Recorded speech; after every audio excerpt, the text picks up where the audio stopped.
Great job, you've given away the element of surprise. Good luck, hero. You walk down the stairs and lock eyes with the princess. You're only making this more difficult. Maybe there's some way to break... Your shouts and you try the door. You make your way to the bottom of...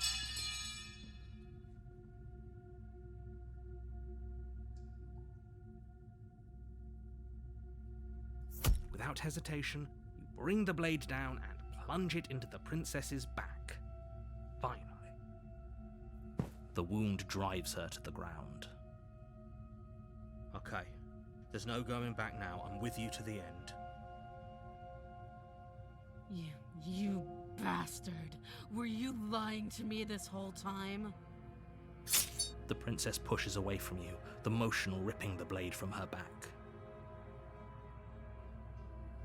Wounded, but still alive, she crouches on all fours in the corner of the room and meets your eyes with the ferocity of a cornered predator. You've made a terrible enemy, and there's nothing in the world that can possibly save you from me. I thought we had the upper hand, but it's as if she's barely even threatened by us. It's an act. She's wounded and unarmed. There's nothing she can do to hurt you. I'm not so sure. Don't waver now. As you ready your blade to deliver a lethal blow, she lunges at your legs with the same animal ferocity she used to tear at her arm. Your knife cuts into her again and again as you're tackled to the ground, your body racked with pain as she rips into you with tooth and claw.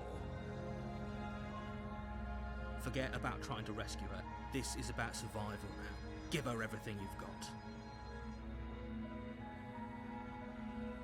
Though your nerves are seizing with pain, you know you've done your fair share of damage as well, your blade having left deep gashes in the princess's back.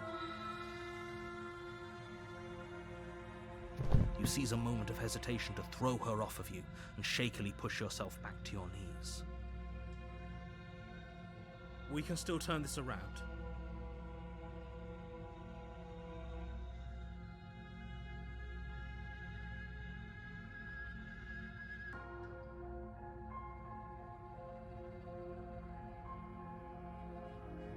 Are you serious? As what's left of your blood pools around you on the cobblestone floor, the blade falls from your trembling hands and clatters uselessly against the ground. I suppose you simply lacked the will to finish the job. The princess, wounded but still alive, nervously jumps at the blade and kicks it far away from you before retreating into a dark corner of the room. Her shining eyes watch you from the darkness, unblinking and curious as you bleed out. We can only hope the wounds you managed to inflict will be enough to at least delay her escape from this place. If we're very lucky, they'll kill her before she can reach the outside world. After all this time alone, I thought I'd finally found a friend, but you were just another monster, weren't you? This is the end, isn't it? Before you can answer, everything goes dark, and you die.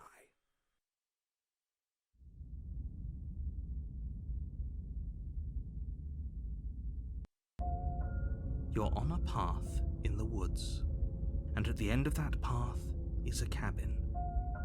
And in the basement of that cabin is a princess. You're here to slay her. If you don't, it will be the end of the world. A terrible sense of déjà vu? No, you don't have that. This is the first time either of us have been here. If he doesn't remember what happened, then maybe it's best to keep it that way. If he doesn't remember what happened, then something else must have trapped us here. You're not trapped here. Nobody's forcing you to do anything, though the only sensible thing for you to do right now is march up to that cabin and slay the princess.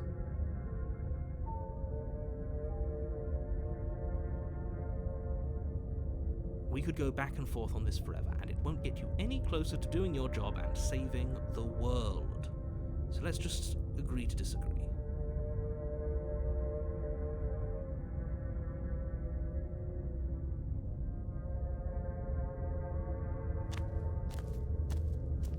A warning before you go any further. She will lie, she will cheat, and she will do everything in her power to stop you from slaying her. Don't believe a word she says. Does a cat lie to a cornered mouse when it plays with its freedom? Or is it just acting out its nature? I don't see why that matters. A lie's a lie, and if anything, she's the one who's cornered. She could have gotten out of there whenever she wanted to. We should trust nothing that she tells us, only what we hear and smell. That's a very roundabout way of saying that you should listen to me and take this seriously. Maybe.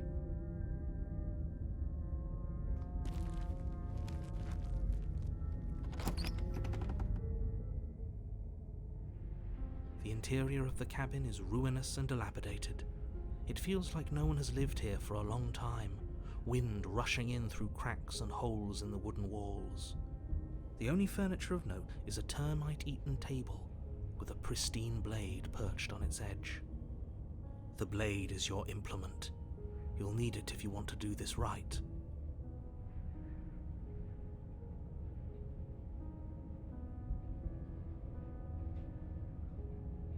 No steel claw.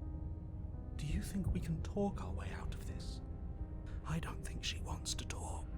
I guess we'll just have to trust that we made the right call. It'll still be here if we need it.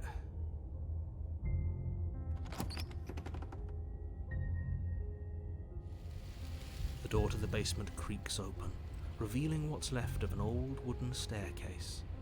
It's still sturdy enough that you can make your way down in one piece, though you'll have to be mindful of holes. The air seeping up from below is oddly warm and wet, as if you're descending into a jungle. If the princess lives here, slaying her would probably be doing her a favor. She growls up the stairs. I can smell you. She sounds almost feral, impatient, or maybe eager. You carefully make your way down the stairs. The last step gives way to the damp earth floor of a starlit pit. The walls are obscured by an impenetrable darkness, giving the illusion that the room might stretch on forever. You brush against the wide leaves of plants that surround you on all sides, seemingly the only living things that occupy this strange underground wilderness. The jungle is pressing in on us, hiding her from view. She could be anywhere. You see only a flash of the princess before she scurries away into the underbrush, dragging her heavy chain behind her. Remember, she's just a princess. She is certainly not just a princess. You're not helping. It doesn't matter what she is. It only matters what she does. Her shining eyes appear between the leaves, staring hungrily at you from the darkness. I can hear your heart pounding from the bottom of the stairs, fledgling. You're right to be terrified. I'm so much more than you. A shiver rushes up your spine and pulls you upright. The air's shifting. She's getting ready to pounce. Move, now.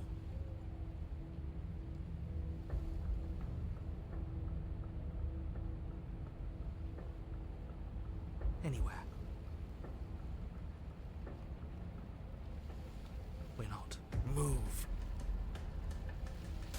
There's a shift in the humid air, and something enormous lunges from the shadows, her maw unhinged and dripping, her eyes fierce and full of hunger. She is too quick to outrun, too nimble to outmaneuver, too determined to overpower. This is her domain. You are devoured. I guess that's it then, isn't it? Unfortunately for you, no, this isn't it. are in a dark and caustic place. A thick, fibrous lining constricts around you, its slick surface impossible to grip. Your hands scrabbling uselessly at your surroundings as they compress in on you. Your lungs can barely expand in such a tiny space. Not that the humid, finite air grants you more than a few shallow breaths at a time. The liquid pooling beneath you starts to seep into your skin. You itch, then sting, then burn as the acid begins its slow work. When I killed you, I tried to leave this place, but it wouldn't let me. You belong down there, it screamed at me. The world is better off without you in it. The flesh around you rumbles as the princess begins to move, her thundering footfalls twisting you helplessly about. Your skin protests as the corrosive liquid sloshes around you, but there will be no respite for you in sight. The burning grows stronger, and you can feel layers of you being peeled away. But you don't belong down here. You came from somewhere else. You came from out there. So I consumed your dead heart, and I carried it in my throat, and I draped what was left of you on my back, and I threw myself against that door. She stops, her muscles tensing around you, and through the muffling layers of her flesh, you hear the whine of straining metal. And with a pop, she lurches forward, your body lurching right along with her. Her chains. She's loose. But even then, it denied me freedom. You cannot fool me by draping yourself in decay. I know your true nature, and it is suffering. Gravity pulls at you as you're hefted upwards, the distant creaking of ancient wooden steps barely audible over the thudding of the princess's heart. And then it was gone, and I was here. A new enclosure, a nicer cage, but still a prison. I learned from my wounds. You're alive now. We can leave together. Does that work? Could she free herself if we're alive in here? Do you really need me to give you a definitive answer for you to understand that the situation is grim? Stop her. Do something. We don't have steel, but we have tooth and claw. Tear through her before we are her.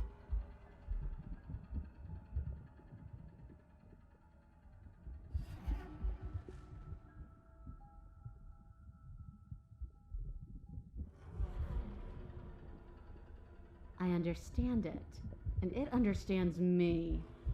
Talking is for those who don't know how to listen. I acted on my will, fledgling, and you acted on yours. The strong triumph, and the weak submit or perish. Your body is violently jostled, the disruption causing burning skin to slop from raw muscle, and you hear what you can only assume is the princess pulling against the door to the cabin. The cage is still locked. I don't think we can talk our way out of this. We are drowning in death. There's no more space for words. Every creature craves freedom. You will too before you die. Your body is violently jostled, the disruption causing burning skin to slop from raw muscle, and you hear what you can only assume.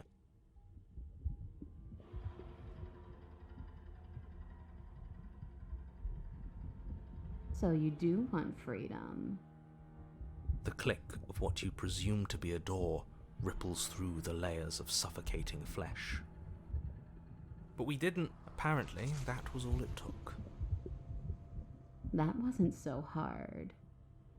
You feel her take another massive step, and then another, and then...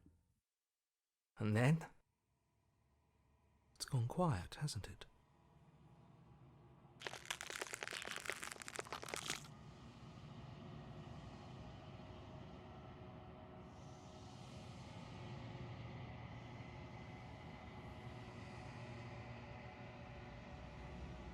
I guess I don't need you to be a part of me.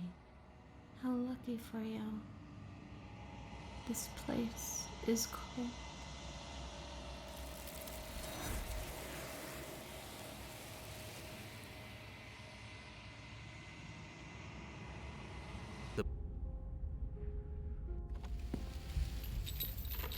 I'm so... A shiver rushes up.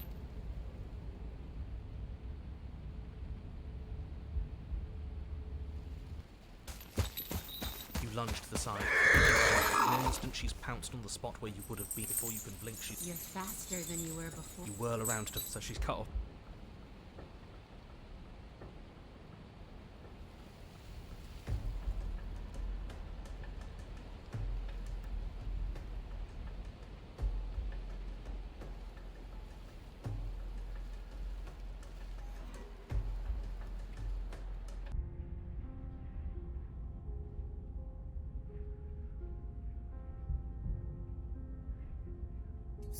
You take the blade from the table. It would be difficult to slay the princess and save the world without a weapon.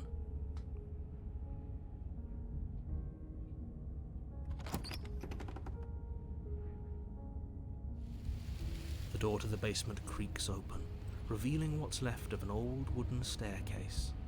It's still sturdy enough that you can make your...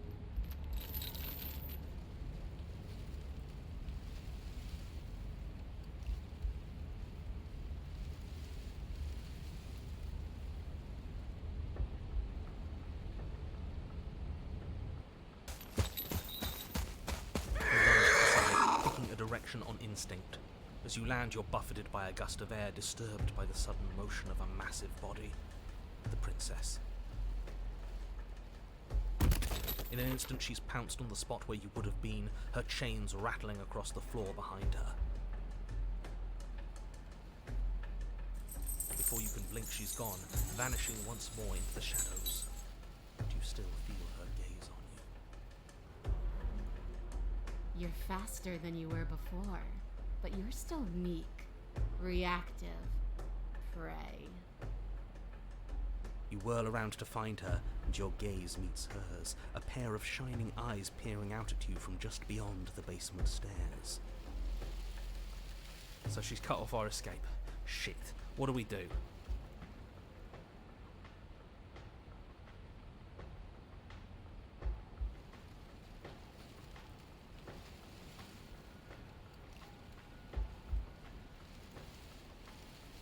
She's right there. We have to wait for an opening. That's fair. She'll kill us if we try and run past her.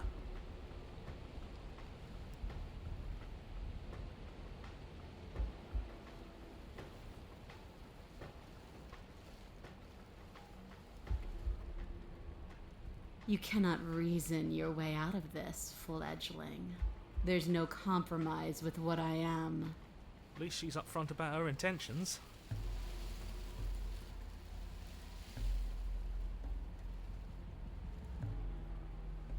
I want to swallow you whole, and I will get what I want. You have no exit. You have no hope. You live and die by my whims, and my whims alone. Don't ask her what she wants, just slay her. Is that all the advice you have? We don't even know what she looks like. Some specifics would be very helpful. She's just a princess. Don't overthink it. She is clearly not. She's coiling for another strike. Be somewhere else. We're on the back foot. The back foot keeps us nimble, keeps us alive. It doesn't matter if it keeps us alive, if it eventually kills us. We need to take back the momentum. We need to do something.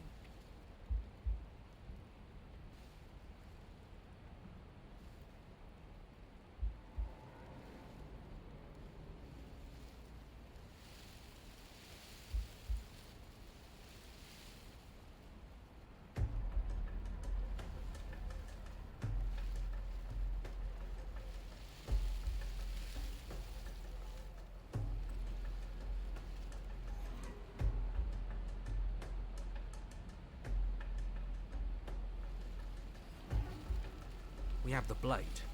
I assume all she has are nails and teeth. Let's use our advantage. The steel claw is small and she is large. It's dangerous to fight back. It should only be a last resort.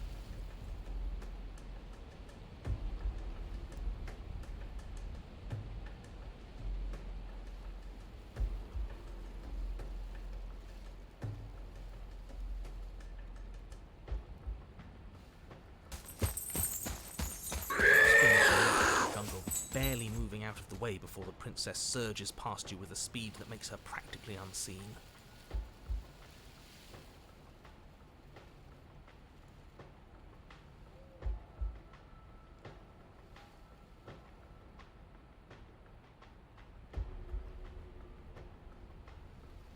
Yes, now's our chance. Quick. And then what? We need a plan. We need to figure out something. Don't plan ahead. Act on the now.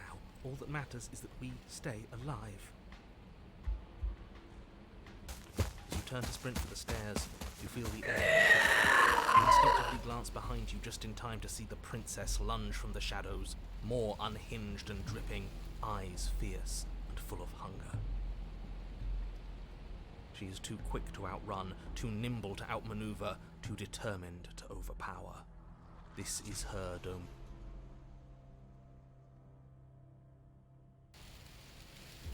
This isn't going to work. We're in her domain. If we keep dodging her forever, we're going to get tired. We're going to slip up. We have to take a risk. As the princess lunges from the shadows once more, the lash out. It strikes, cutting deep, and the princess loses her focus, crying out in pained surprise as she crashes into you. You're sent sprawling, and can already feel the massive bruise blossoming on your ribs as she scrambles back into the darkness. Ha! Look at that! We wounded her. And she wounded us. Bad trade. That hurt.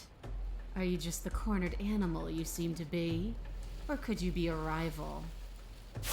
She rears back, then leaps at you, more forceful, more ferocious, more serious. The scuffle is brief, and though you inflict a few deep wounds, you find yourself quickly overwhelmed by her savagery. You collapse to the floor, and she wastes no time before pouncing on you in a flurry of claws and blood, your nerves barely able to keep up with the onslaught. By the end, you're lying in a nest of your own intestines, spine severed, blood rapidly draining out onto the jungle floor. The princess, drenched in both her blood and yours, idly prods your body. No, that's it then. Cornered animal it was. Do better next time. I still need to devour you. And it doesn't count if you're dead. We're not dead, we're... But you don't have time to protest her premature observation of your death, because everything goes dark, and you die.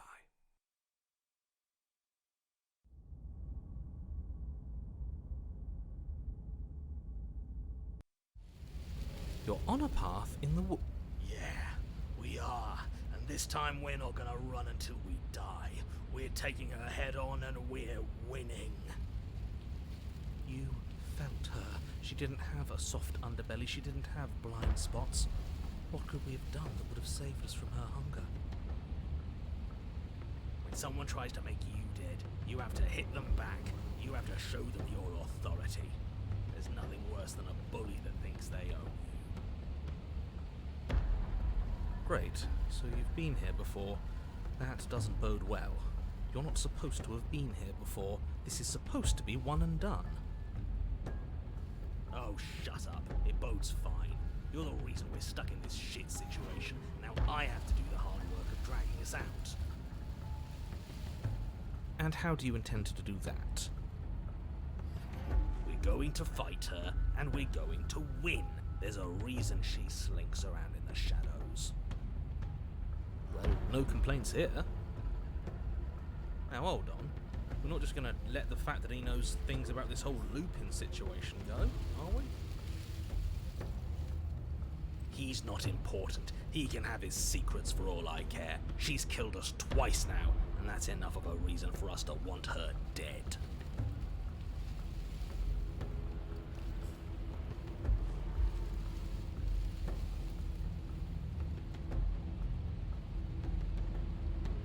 Like I said, we're going to fight her. But we're so small. We don't actually know how big she is. We just know she wants us to think she's big. If she's going to treat us like prey again, then she is sorely underestimating us.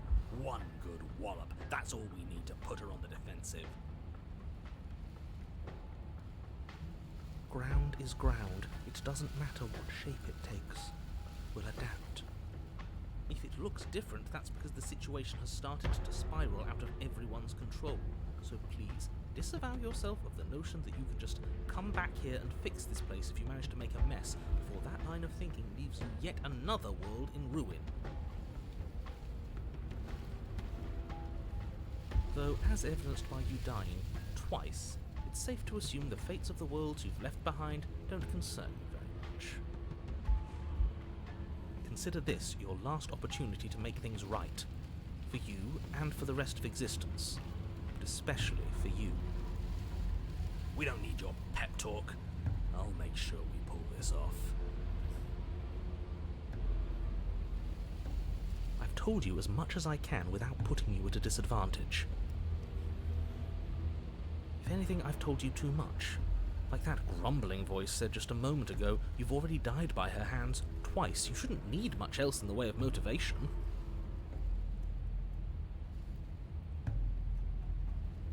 Yeah, she was still there last time. I'm not so sure she can free herself without our help.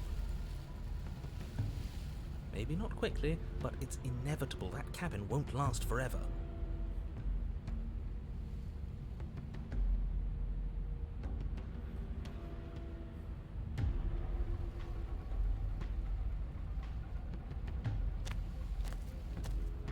You make your way down to the cabin. Your fated confrontation awaits. You know what to do. We've already been over the plan. I'm not sure that use violence counts as a plan. It's a better plan than you had last time. I don't like this, but I'll try to keep us breathing. The interior is dark and overgrown. Vines and brush obscure so much of the place that, had you not seen the exterior, you might not have noticed this was a cabin at all. The only furniture of note, if you could call it that, is a knotted stump, a pristine blade embedded in its exposed rings. The blade is your implement. You'll need it if you're going to do this right. Take it. We're not fighting a monster without a blade, even if it's not a very big one. Is no one going to mention the mirror? What are you talking about? There is no mirror. It's just the stump and a narrow tunnel that leads to the basement. He isn't tricking us. Can you feel the wind? It's telling us there's a hole in that wall. Our eyes deceive us. If that mirror's blocking our way, just smash it and be done with it.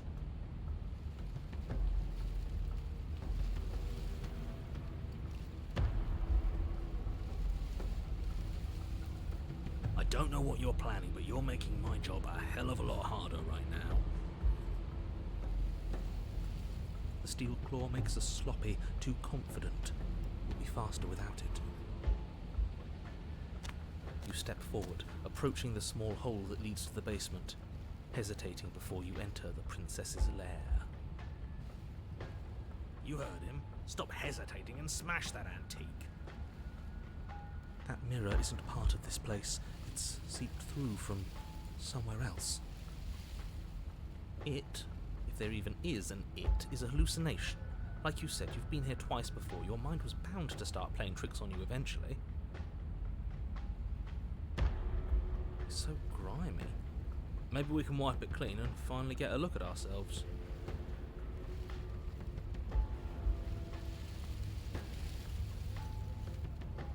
Bring your fist crashing down into the open hole leading to the basement, throwing yourself off balance and tumbling headlong into the pitch black.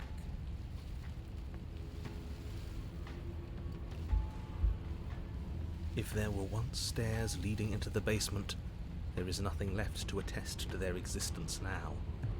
There is only a long tunnel of packed earth, growing more narrow as you descend. It smells of mold and decay. The damp walls leave streaks of dirt along your body as you're forced to hunch, then finally squat down on all fours in order to continue. If If the princess lives here, slaying her is probably doing her a favour. As you crawl forward on hands and knees, you're met only with the sounds of ambient earth. No voice slinks confidently up the stairs, no entity threatens violence or pleads for safety. Stay quiet. Don't give her a sound.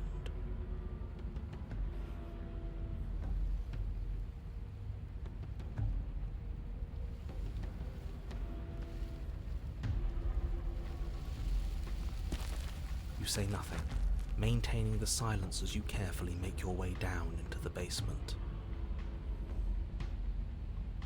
The basement is dark and cavernous, a gaping maw threatening to swallow you whole.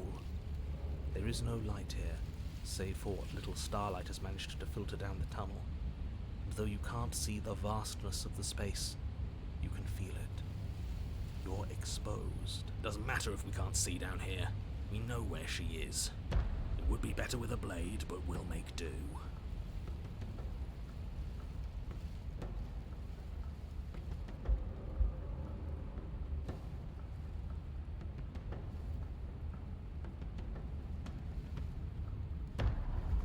You step into the shadows and are enveloped in total darkness. Your heart pounds in your chest, ears pricked, eyes wide despite the inky blackness, waiting for any sign of movement. There, she's about to strike. We're screwed. We can do this, even without a weapon. I'm no stranger to bloody fists. Out the shape of teeth and eyes as the princess emerges, enormous maw gaping, ready to swallow you whole. And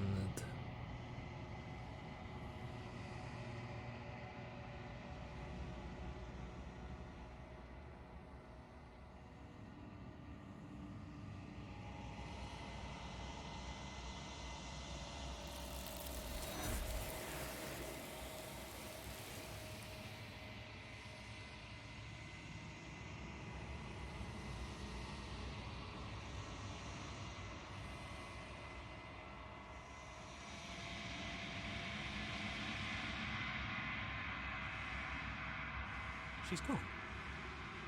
Where did she go? Yes, take the steel claw. You pull the blade from the stump, gripping it tight.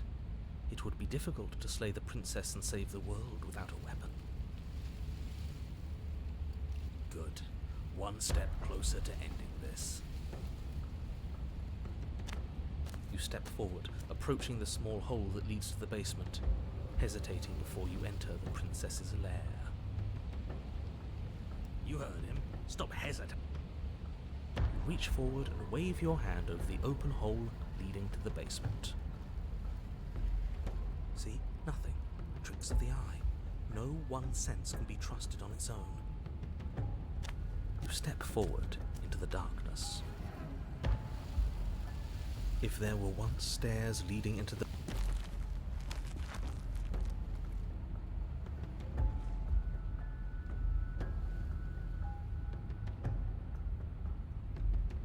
The princess leaves your remark unanswered.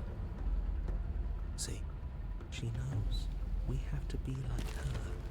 Focused, present, patient.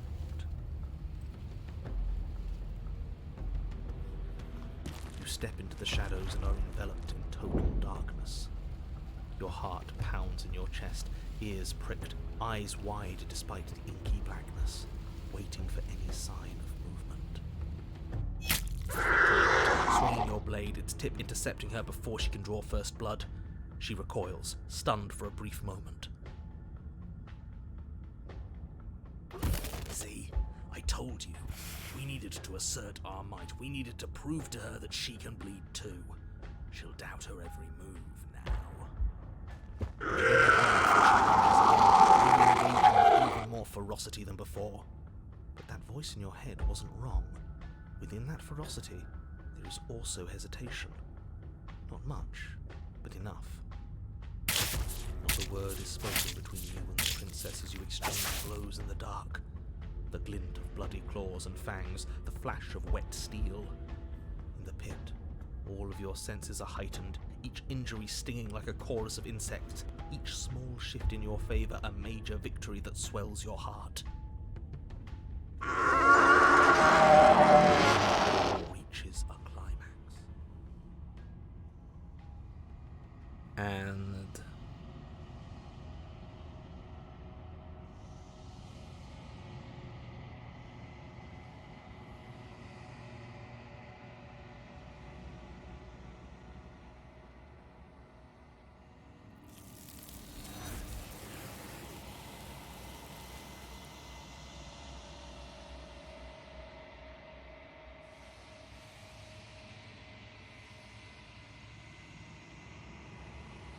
she's gone. You take her voice. Good. You're still listening to reason. That giant knife you're holding kind of gives it away, doesn't it? The blade. Of course she doesn't want to talk. Who'd want to have a conversation at knife point? We should drop it. Don't you dare. It's fine. We can decide.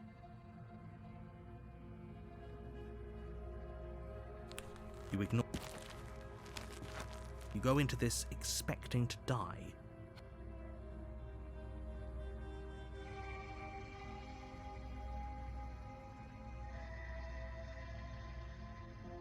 Then I'm not talking to you. You stare at the princess. She squints. The two of you.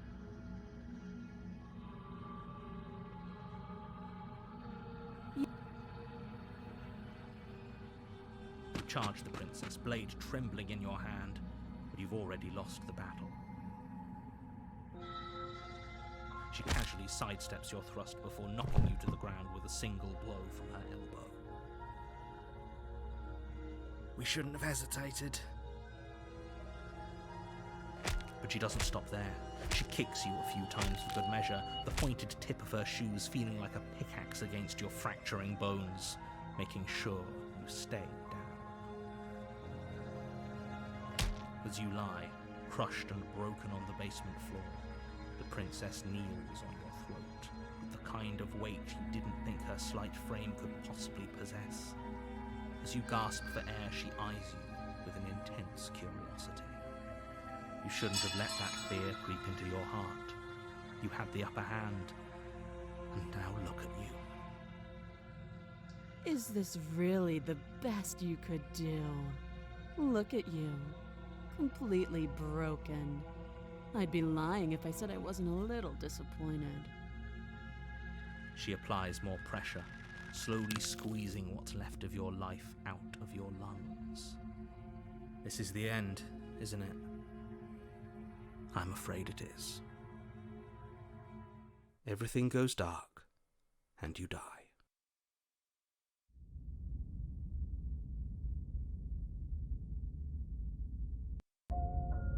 You're on a path in the woods, and at the end of that path is a cabin. And in the basement of that cabin is a princess. You're here to slay her. If you don't, it will be the end of the world.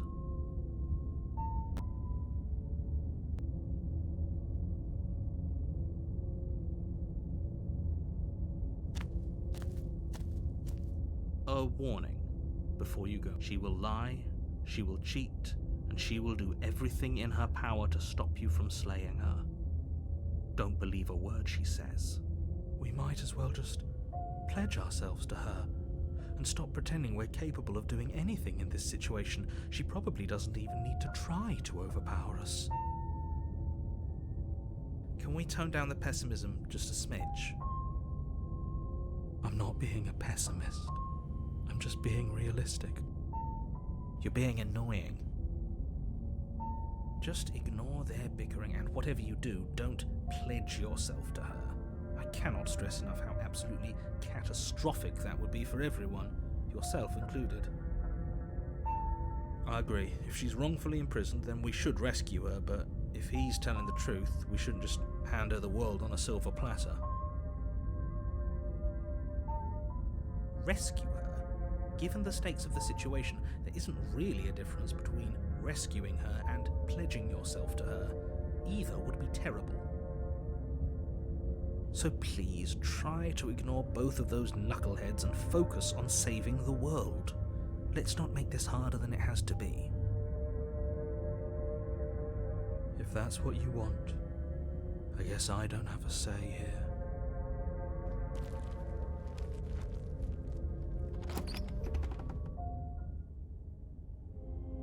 The interior of the cabin is larger and more grandiose than its humble exterior would suggest. The only furniture of note is a massive marble altar with a pristine blade perched on its edge. The blade is your implement. You'll need it if you want to do this right. Why do we feel so small? We don't feel small. We are small.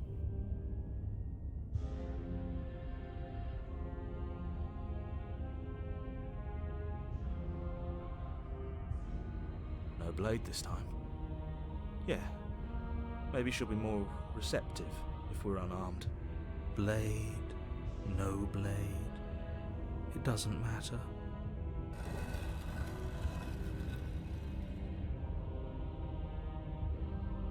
The door to the basement creaks open, revealing a spiral staircase, its steps almost as deep as you are tall. The smell of incense drifts up from below. For a moment, you almost feel at ease. This is actually kind of nice. It's still a stone basement. If the princess lives here, slaying her is probably doing her a favor. Her booming voice rolls up the stairs. Is that a guest I hear? Don't linger on the stairs. Come down and witness me. You weren't kidding when you said it was booming. She wasn't like this last time. You shouldn't have come down here unarmed. We need to get down there. She wants us to see her. We need to see her. Should we be worried about your sudden change in attitude? Just a few minutes ago you were going on about how pointless everything was. Now you want to go down there. It doesn't matter what that little voice says. He's not the one making the decisions. Though if his ramblings get you to the princess, they get you to the princess.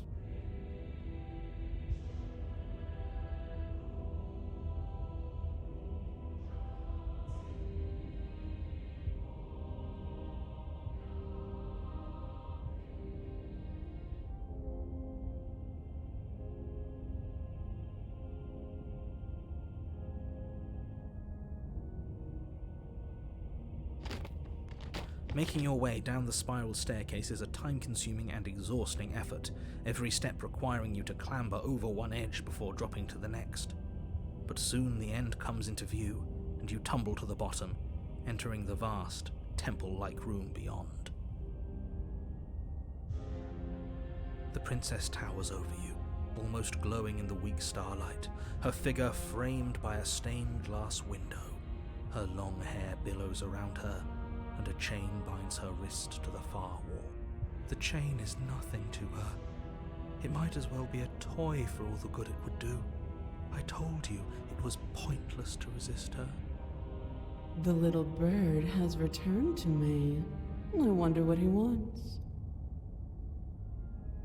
I see your hands are empty. You've already given up, haven't you? You aren't even going to try and kill me. How sweet.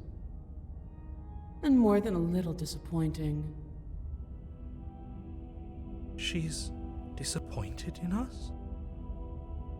Kneel.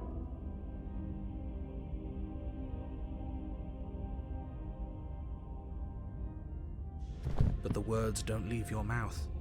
Instead, your legs buckle and your knees hit the floor.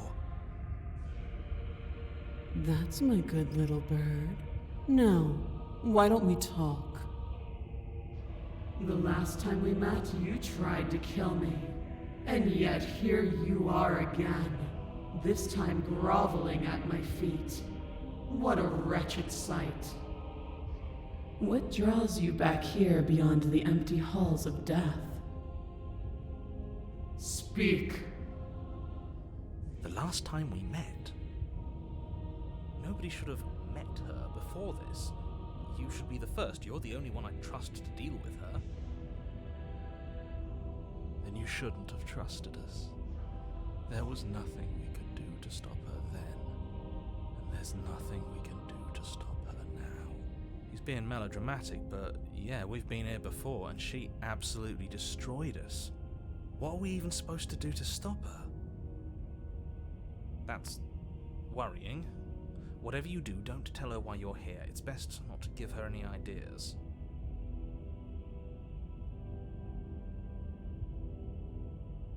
You will. Just do it already. It will feel so much better to do as she says.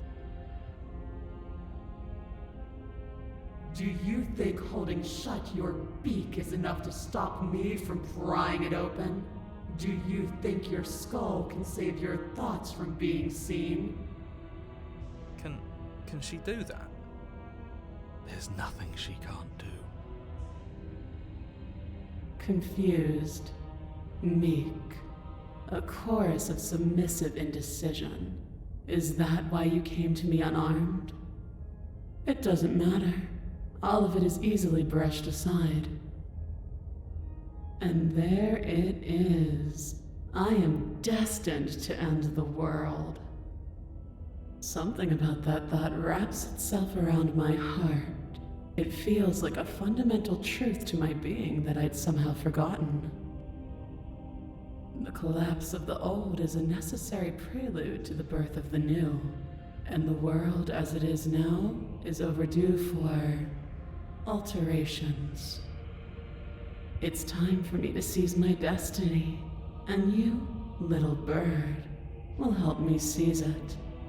She's inevitable. There's nothing else for help. Maybe she'll be nice to us.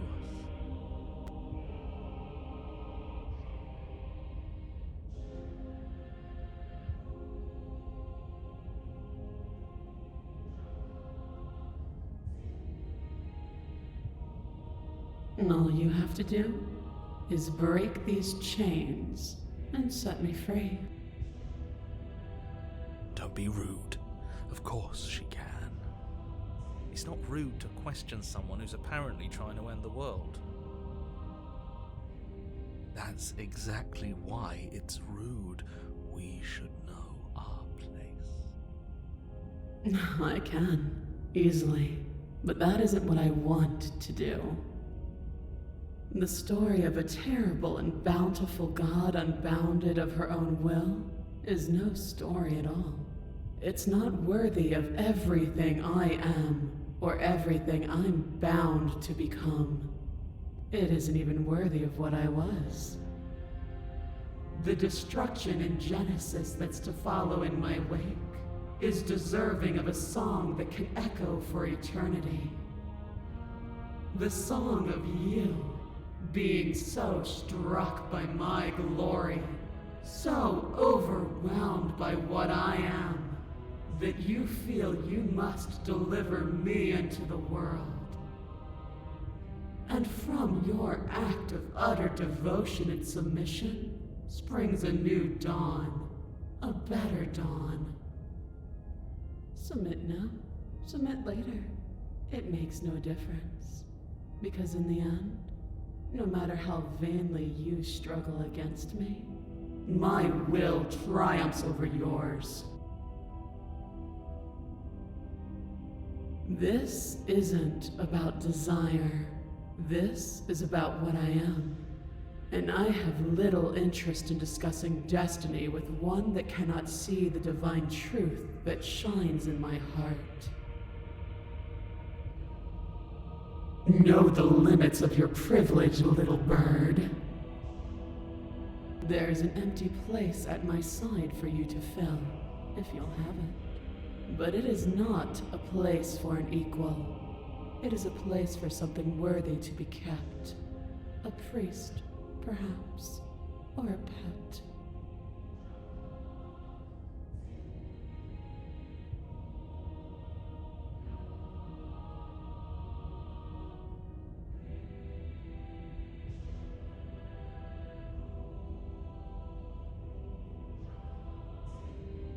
Your will was so easily broken. Am I that magnificent? All you need to do now is break my chains. If this is what you want, then I guess there's not much else for me to say. No, you can't just give in to her. Not when the stakes are so high. Not when you're so close. I won't let you do this. There's still something in the way. A greasy film inside of you where it doesn't belong, trying to conceal you from me. Is that a person? No, it used to be a person. It's something different now. An echo. Is she talking about you? That's impossible. She's not supposed to be able to interact with me. You're a small one, aren't you? A shriveling little worm stretched beyond its limits, trying to control things that it can't understand. No. What are you talking about? I don't care what you are. You're mine. Ah! Rise, my little bird. Without hesitation, you're brought to your feet. Break my chains. And how are we supposed to do that? We don't even have a weapon. All you need to do is believe it's been done.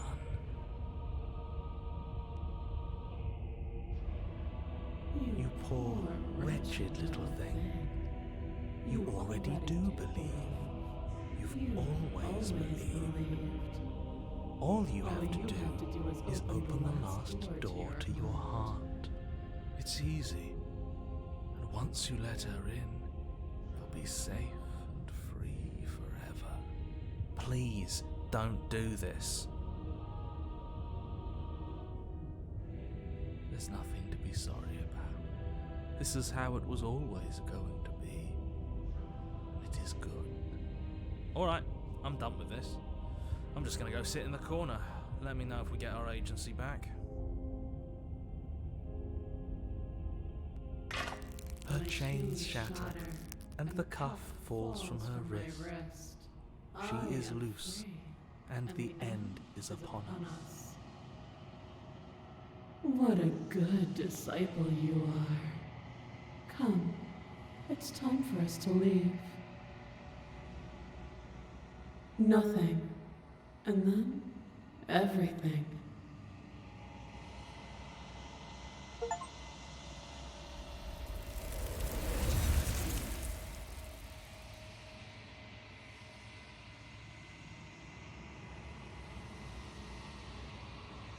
She's gone.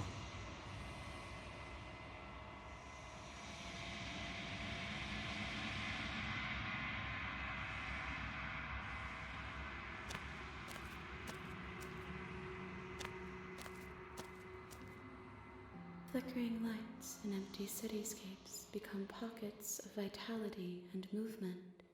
I am more than I was before. Whenever you are ready, I will wipe your slate clean once again.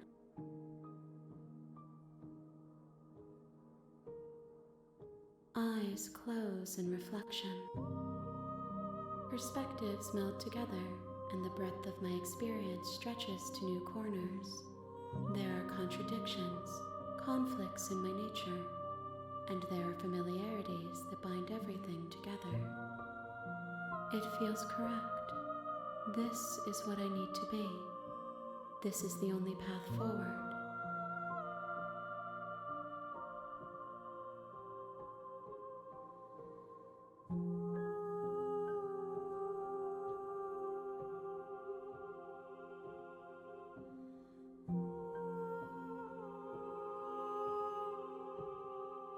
I await your return, but it will give me time to reflect on what I am. We will meet again.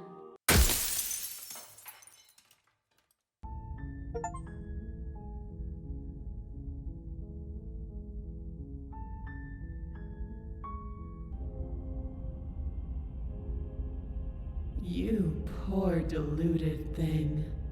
Don't think you can muster up the strength to defy me now.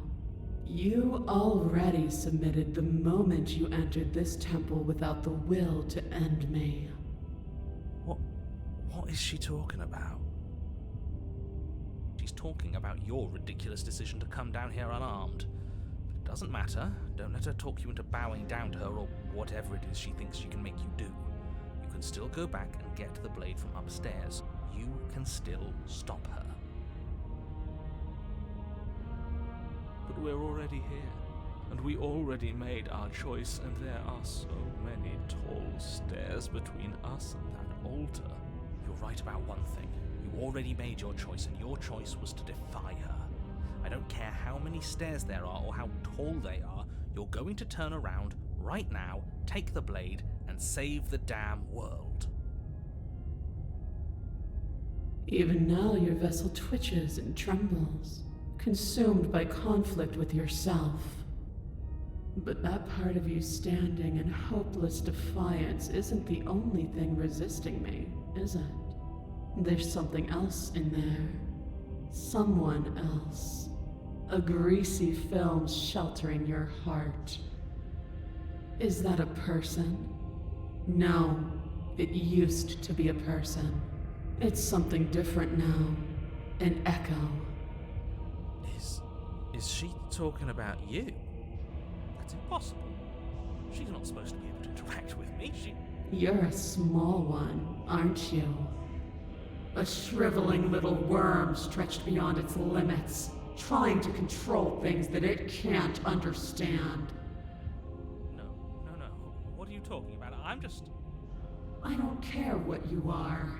You're mine. I'm fine. No, I've been trying. Well, not even he could. We will. I know you will. Everything goes dark, and you die. Your Honor?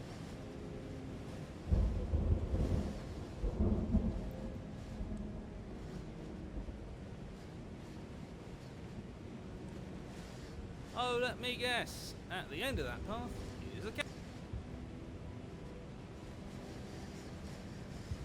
Excuse me? This is the third time we've been here, and this is hardly a path in the woods. It's all big and weird. Another witness to her radiance. Her hour is soon upon us. I'm here to keep him in check. I'm sick of prying fingers digging around in our head, and he's making it all too easy for them to get in. This is bad. Oh, is it now? I hadn't noticed. Do you need a primer, Mr. Amnesiac? No, I'm quite all right, but if all of you would take a moment to settle down, there's something important I'd like to get across to you before it's too late. Is it about the princess? We already know all about the princess. Not to be trusted, that one. No, I mean, yes, it's about the princess, but whatever you think I'm going to say, it's probably not that. You're not to be trusted either. Look, fine, just out with it already, yeah? But if I hear the words, "You're here to slay her," or "If you don't, it will be the end of the world," you'll have lost speaking privileges. You're going to hear some of those words, but not all of them. Definitely not all in that order. I'm interested. Really? I know, it's probably a bunch of lies, but even lies have a kernel of truth to them. You two are just wasting your time. It's all going to end when we open that cabin door, which means it's already. What's the point of dawdling when the end is already written? Okay, that nonsense he's going on about, that's what we need to talk about. You've been here before, obviously. So you have met us. Because boy, were you in denial about that last time. No, I haven't met you, but reality is clearly falling apart at the moment, and the only reason that would happen is if you knew things you weren't supposed to know. What the hell are you talking about? He's talking about those weird marble trees and how wrong everything looks. Yes, exactly. Whatever you did before gave her far too much power. So you've got to cut it out, get to that cabin and slay her before things get any more out of hand. We gave her power? Why didn't you ever tell us we could do that? We probably would have gone about things very differently if we knew that. We've built a new god, and she is limitless. Are our thoughts doing that? Make her small, make her small, make her small, make her small. Shit! What if I'm doing it wrong? What if I'm making her even stronger? Do you hear those two, with their runaway thoughts? I'm only giving you the sliver of information I'm giving you now because things are already deep in the shitter. This was my last card to play and it looks like it's already made things worse, so hurry, cabin, now.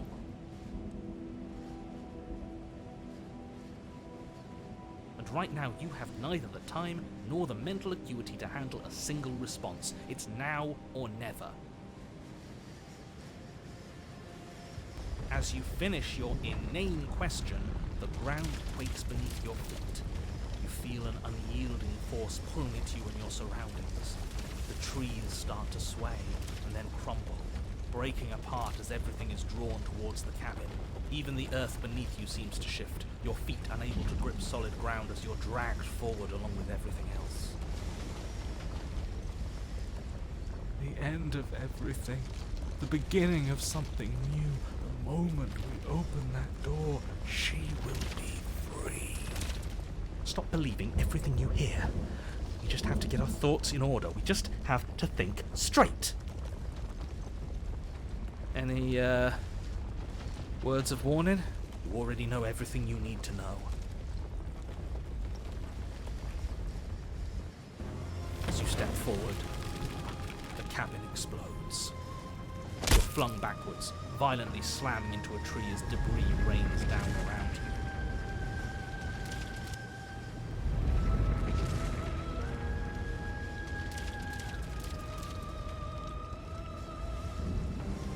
You watch in paralyzed awe and terror as the princess emerges, her body unfurling from some vast space as she stands upright to face you. The world bows to her. The ruined landscape shifts, trees and stone and the ground itself succumbing to her gravity, orbiting her like a great black hole. Finally, the little bird has set me free. This is always how it was going to end. And this is always how it was going to begin. There's a loud thunk from the tree behind you as something embeds in its shattered bark. Your pristine blade. It's now or never.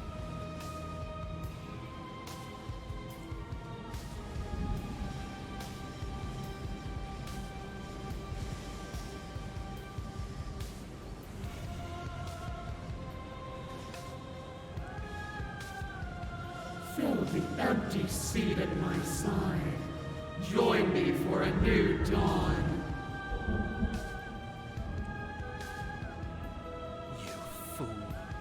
You can feel her gravity envelop you, carrying you from the ground into the violent swirl of her orbit.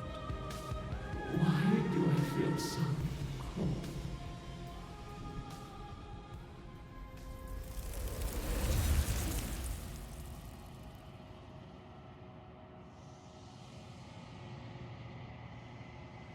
Oh. Is that a...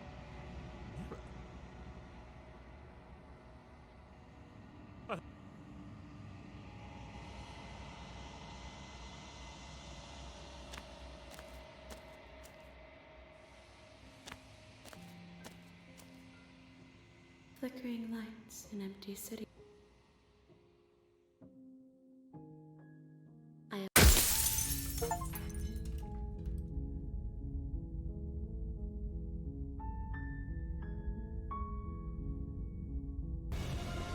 Yeah, screw all of this, I'm with you.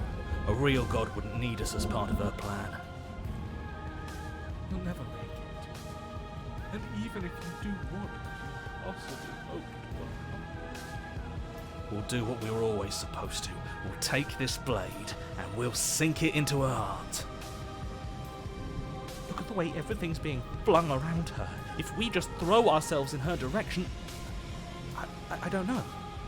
Maybe it'll work. Maybe none of this is real. Maybe we can do whatever we want to do.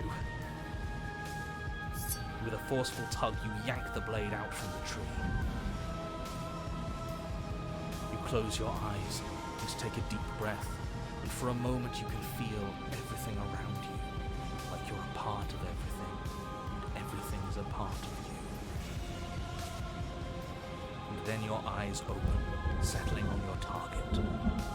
It's time. You launch yourself towards the princess. You can feel her gravity envelop you, carrying you from the ground into the violent swirl of her orbit.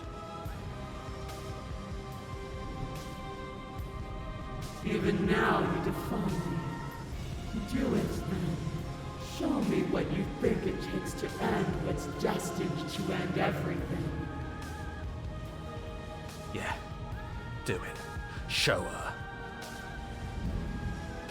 Why do I feel so cold?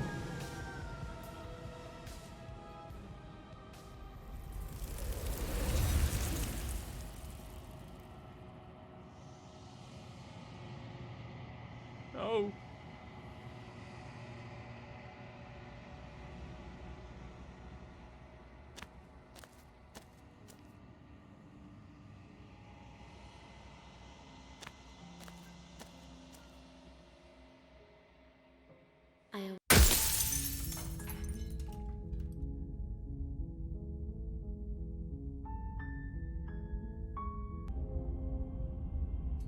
You take the blade from the altar. It would be difficult to slay the princess and save the world without a weapon.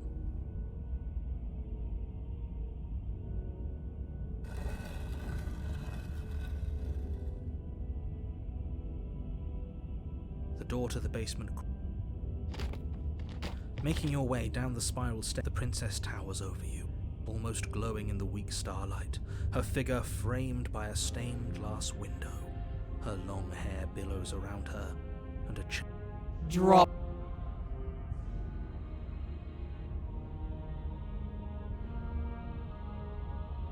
As if on command, the blade slips from your grasp. It clatters uselessly to the floor. But we didn't drop it. We decided to grip it tighter, remember? Are you really just going to let that happen to us? I have a duty to report facts as facts, and the fact is that you dropped the blade.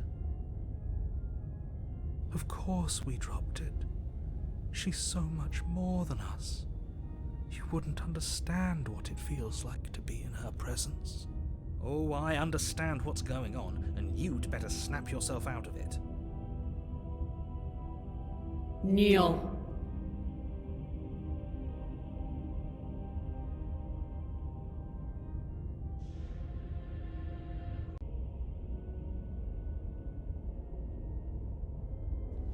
On her command, you fall to the floor, knees painfully connecting with hard stone. That's my good little bird. The last time we met, you couldn't even scratch me. And yet here you are again, trying to succeed where you've already catastrophically failed. What draws you back here beyond the empty halls of death? Speak. The last time we met, nobody should have met her before this. You should be the first. You're the only one I trust to deal with her. Then you shouldn't have trusted us. He's being melodramatic, but that's worrying.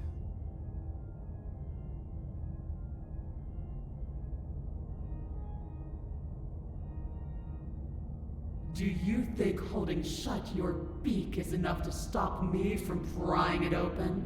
Do you think your skull can save your thoughts from being seen? There's nothing she can't. A grain in the storm of my And there it is. Something about that thought. The collapse. She's inevitable.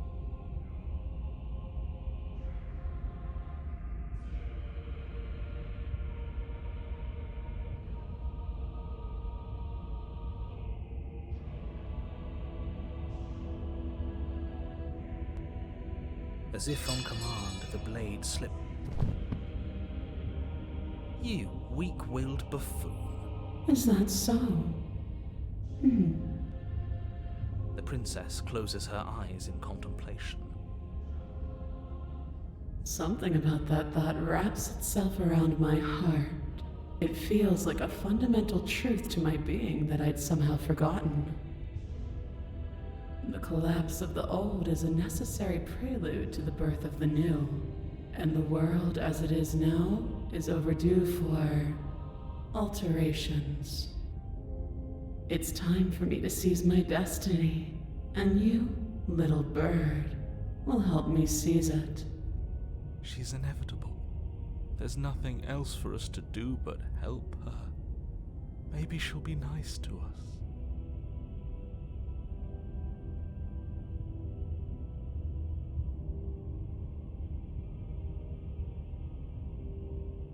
I say, perhaps you need another lesson in submitting to your betters.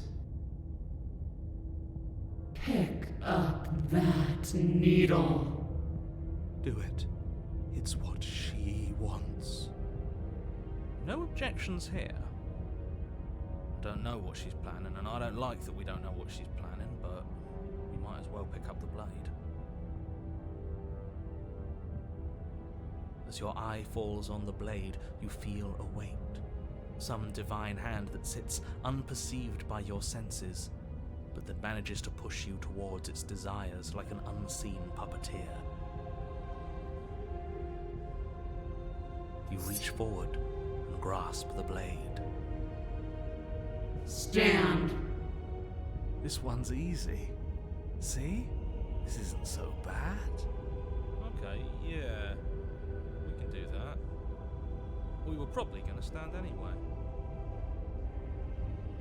You can feel a creaking tension between body and will as you slowly rise to your feet, like two foes forced into an unhappy truce. The princess eyes you with soft contemplation. The moment seems to last a lifetime, the silent anticipation of what's to come dragging out the long, painful seconds. But all silences are broken eventually. To define me is to claim we stand on level ground. We do not. You are quiet shadow, while I am brilliant radiance. Take that knife in your hand and slit your throat. What? You don't have to listen to her. You're armed. Just steel your nerves, step forward, and end this. Oh, we'll end this all right. Your hand lifts the blade and brings it towards your throat. Okay, I apologize for the unclear language. End her.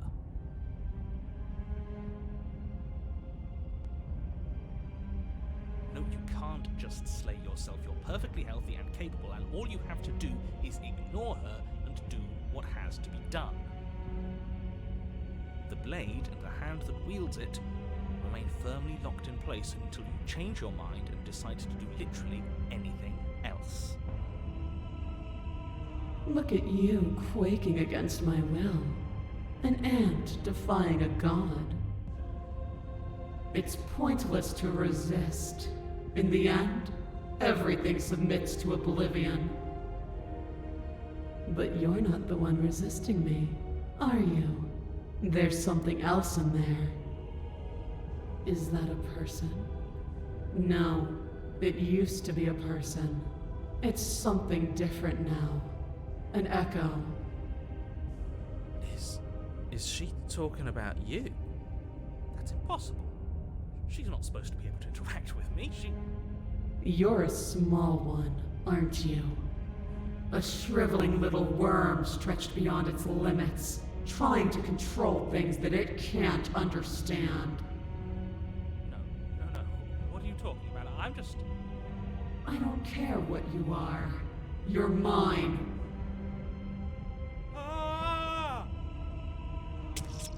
You bring the blade to your neck.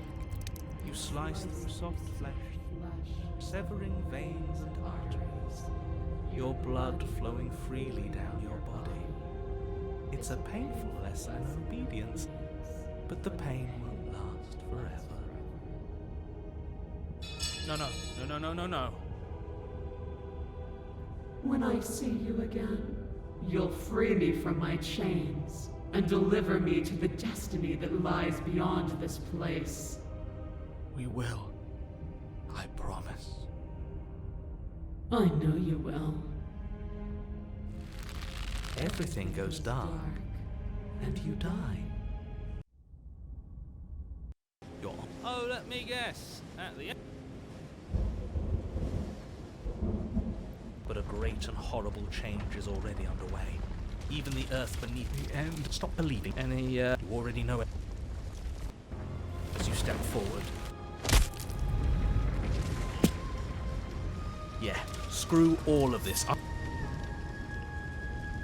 Yeah.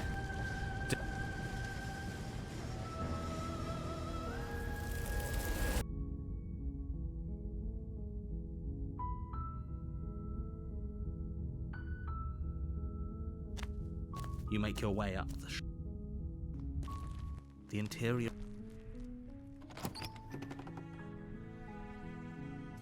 You take the blade. Her voice. Good. You're still listening to reason. You step.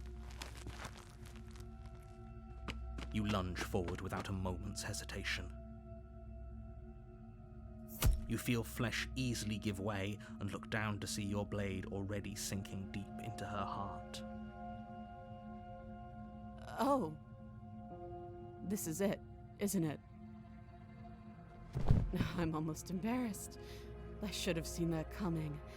But I have to wonder, do you actually believe this was enough to kill me? It's like she's convinced she can't die. Yes, even as she lays there dying, she entirely believes herself to be alive and well. But it's over, isn't it? She stopped breathing moments ago, that arrogant look still plastered on her face. But is it over? Really over? It's over. Don't get all worked up. We should make sure. What's the harm in checking for a pulse? I really don't think you should do that. And why shouldn't we? Is there something you're not telling us? I've told you everything that's happened with complete accuracy. The princess is dead. Your blade pierced her heart. There's no coming back from that.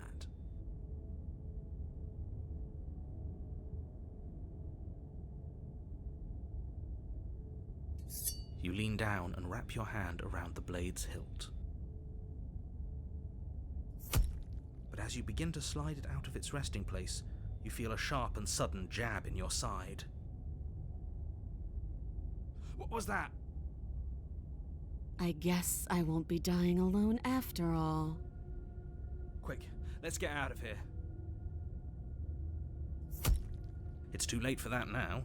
You collapse to the ground as the mortally wounded princess twists a blade of her own deeper between your ribs.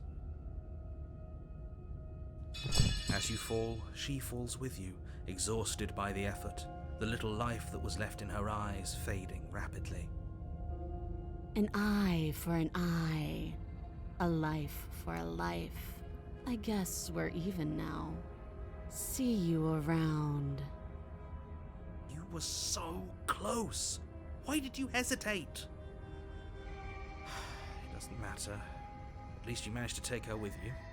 For whatever that's worth. Everything goes dark, and you die.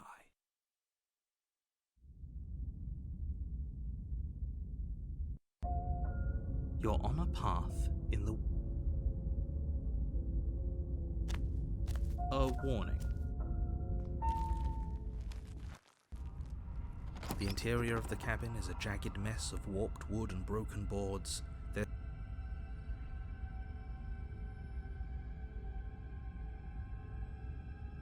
Are we really doing this without a weapon? You know she has one, right?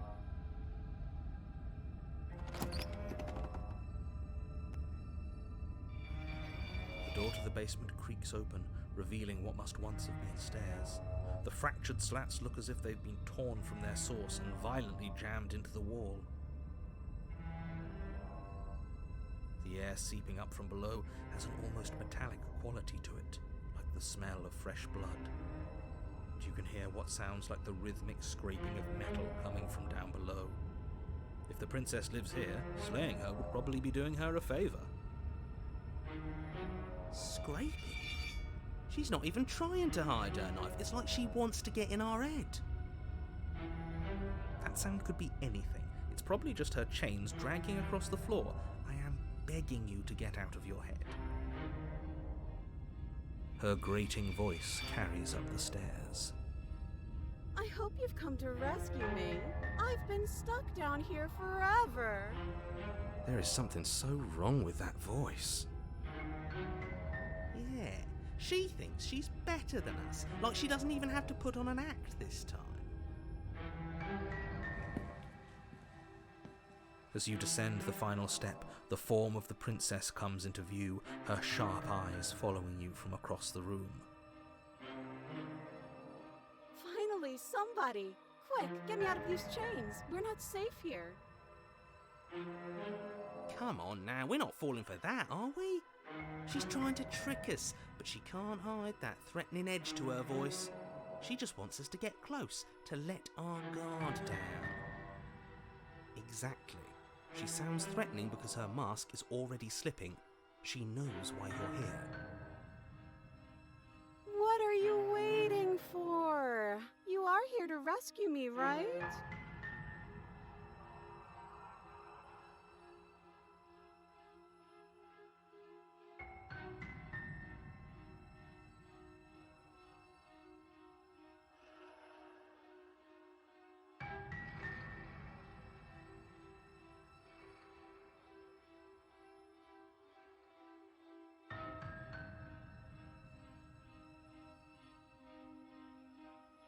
Of course I won't.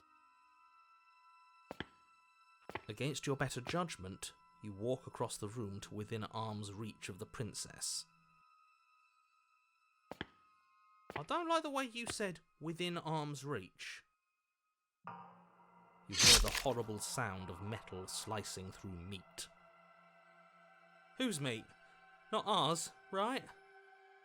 Hers, at first. Then yours. Your neck, specifically. Hehe. You collapse to the ground, your vision swimming as you attempt to focus on her bloody blade and the limp sack of flesh that was once her arm.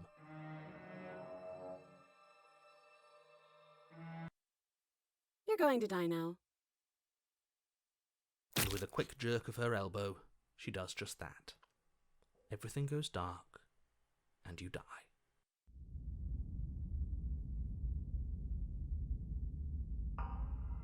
You're on a path in the woods. No, fuck that. If we're going to have to keep doing this over and over and over again, we're not starting in that goddamn woods every time. We're starting in the fucking cabin. You're what? The interior of the cabin is sharp, a constricting mess of curved and battered sheet metal pushing you towards... Wait, excuse me? What just happened? What did you just do? I feel dizzy.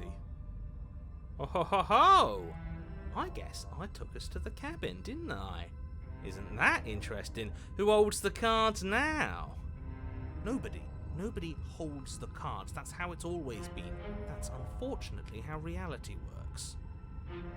Who cares about cards? You're all acting like this is about winning and losing, while this is actually about having fun. Is this fun for you?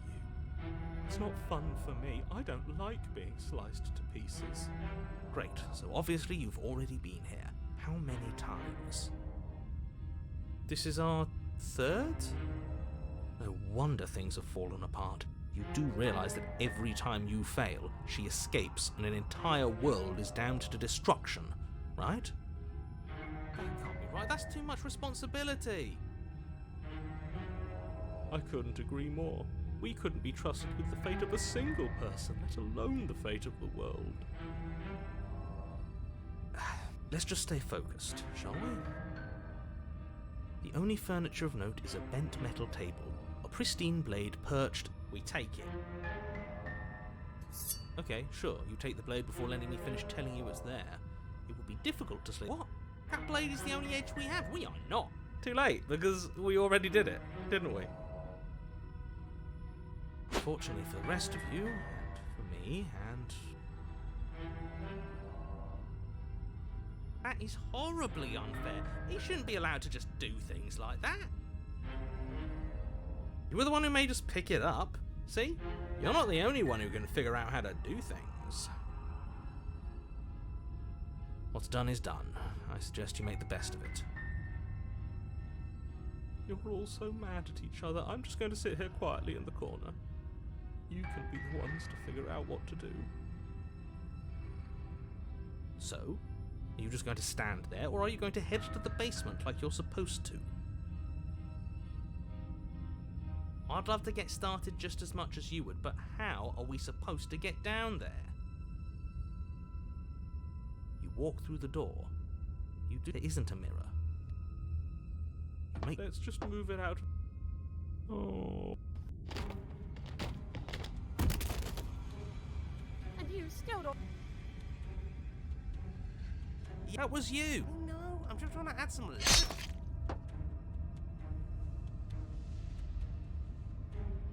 We're fighting. Are you forgetting the part where the cheeky one thought it'd be funny to throw our only weapon out the window? I mean, it was funny. Even she said it was funny. Oh yes, it was absolutely hilarious. We'll all be laughing together once we're out of here. If we make it out of here, but... Yes, exactly. Who knows what we're capable of? For all we know, that blade was holding us back. Okay. Fists raised. Oh, so you do want to fight, huh? Okay, hit me. Hit me and see what happens. I'll give you a free shot and everything. Here goes. We can make this work. And what if we don't? Your fist slams into the princess's face and she recoils in pain. Huh. We actually did something to her. Ow, ow, ow, ow. That hurt. What are your bones made of? Metal? Because mine are. Before you can react, she returns a punch of her own. Only it isn't really a punch. Yes, we all know she has swords for arms. We have eyes. Well, she skewers you. Ow. Ribbons! I'm going to make you ribbons. This is so much fun and I want to celebrate. It would have worked if we punched harder. Oh, a new one of us. I thought that only happens when we die. Did we die? Nah, we'd know if we died. Right? You're on a... No, you're in a... Where the hell are you? I think we're dead. And that's all we'll ever be. Dead, dead, dead, dead, dead. Stop saying dead, all of you. We might have died a second ago, but right now we're extremely not dead. This is all horribly wrong. How many times have you been here? I don't actually know how to answer that question. I think he means how many times have we died? Yes, that. Oh, I've lost count, to be honest. I haven't. It's 4. No wonder everything's such a mess. This wasn't supposed to go past 1. I wonder what you're going to do next. You're so full of ideas and I love that. But I guess we don't have time to talk about things before the princess advances. Okay, whatever we do gets us another us. Let's see how many we can stack. There's got to be a point where it makes us better than her. You don't need any others. We just have to keep pushing. Yeah, I'll pass on that. Come on, show me something new.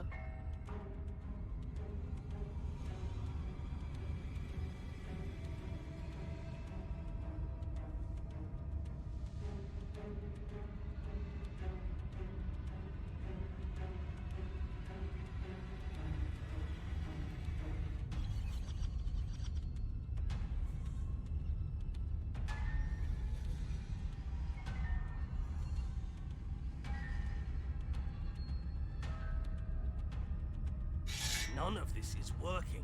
Think. Think. She skewers you. Well, there's more of us. Let's see if that helps. Just keep dodging, just keep dodging, just keep dodging. She skewers you. What's the point of avoiding me if you're not going to fight? More noise isn't helping, it's just making it harder to focus. Compliment her on those gleaming blades. There's nothing better than a capable woman. She skewers you. You're cute.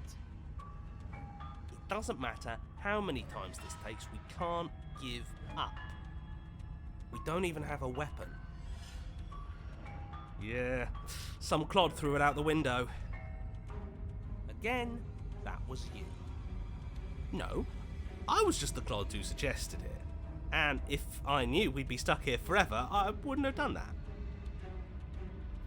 Just panic! Flee! She skewers you. No, you don't get to escape. That's not how this works. See? We lasted a little longer. Barely. She's going to kill this body either way. So stop feeling what it feels. She skewers you. Ooh, not bad. Real tough. We're getting close to something, can't you feel it? One last time. Fine. One last time. Let's appeal to her better nature. We haven't tried that. I'm sure she'll listen to reason. She skewers you. And then everything goes dark, and you die.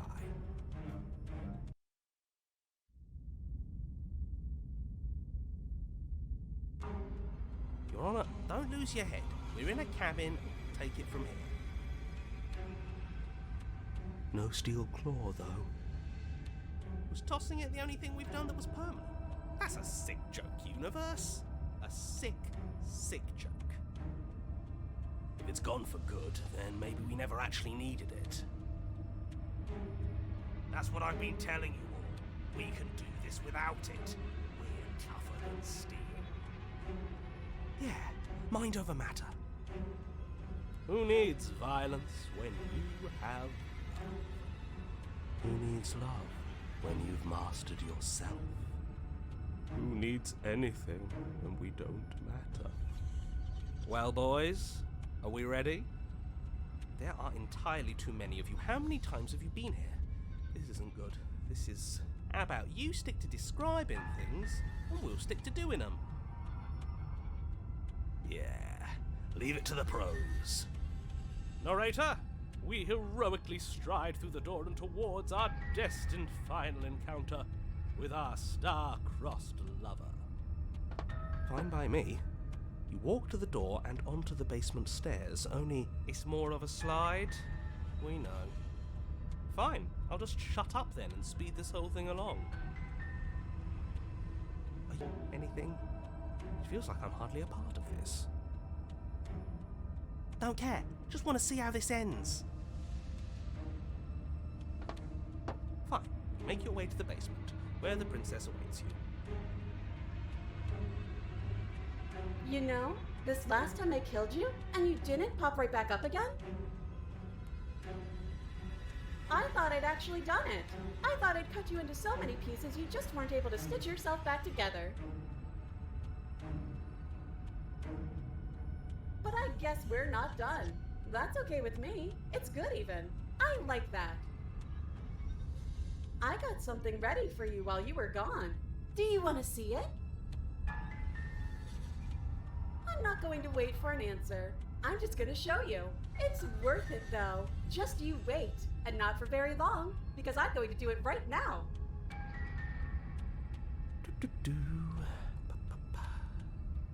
Are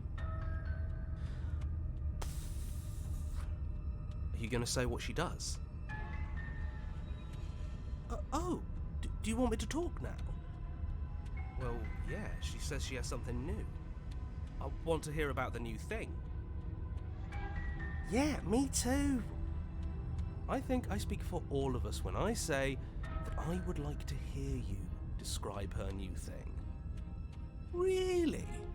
Okay then. Here we go. Now. The princess's skin twists, splitting into red blooms of raw meat as it stretches and tears. Then it erupts.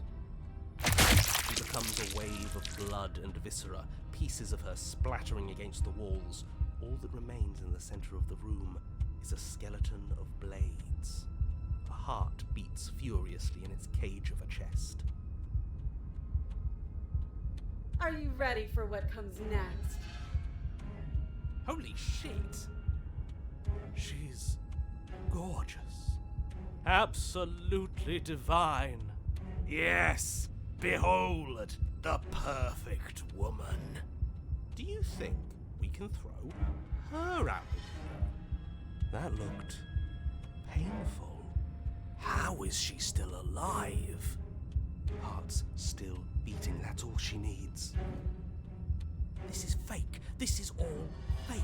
That's all just made up. I'd say we bow down to her right now if that had ever even slightly worked for us. This is all just a sick joke. I hate existing. We're screwed. I quit. I'm done. Forget it. Narrator, what just happened? It's so quiet. Something feels different about you. It almost makes me feel different. Like I should actually take this seriously for once.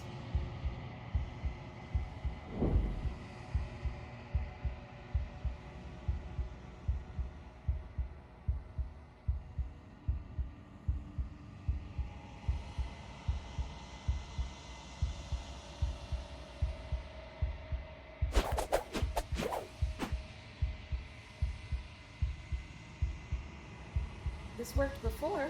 I was able to make you dead before. Did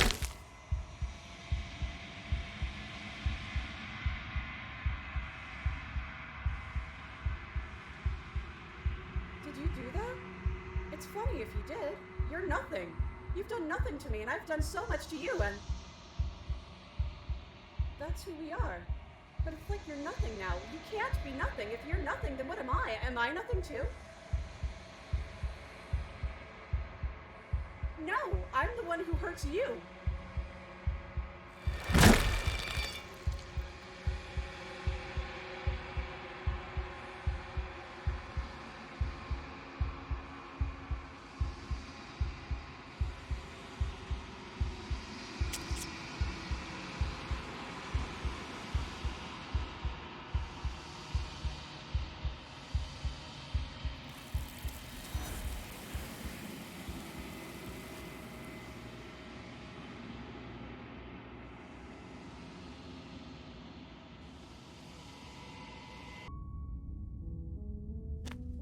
You make your way.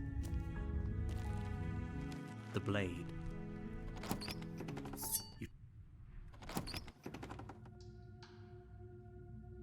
Great job. You gave away the element you want. She's so coldly beautiful. Is she really a threat to the world? I know. You brought a knife with you and everything. But you don't have to try and kill me. You could always toss that scrap of metal to the ground and give the two of us a chance to talk things out. She makes a compelling point. What if we didn't kill her? What if we just dropped the blade and talked? Don't you dare. It's fine. We can decide what we want to do after we talk to her. Maybe she really is a monster. But killing someone in cold... You ignore... You lunge forward without a moment. Yes, exactly. It's over. With your work done, you make your way back up the stairs, closing the door to the basement behind you. Why do I feel like we've done something terrible? You did kill someone, Greater good or not, something would be very wrong with you if you didn't feel at least a little bad. But it was for the greater good. One of these days that will sink in and help ease your guilty conscience. But that day isn't today. Let's just get out of here. You open the cabin door, ready to return to a world saved from certain doom. Only, a world saved from certain doom isn't what you find. Instead, what you find is nothing at all. Where a lush forest stood mere minutes ago, the only thing in front of you now is the vast emptiness of some place far away. What happened? Everyone is fine. It's just that you and the cabin are now far away from them. Don't worry. You'll be safe here. This is good. Everyone is happy. You'll be happy.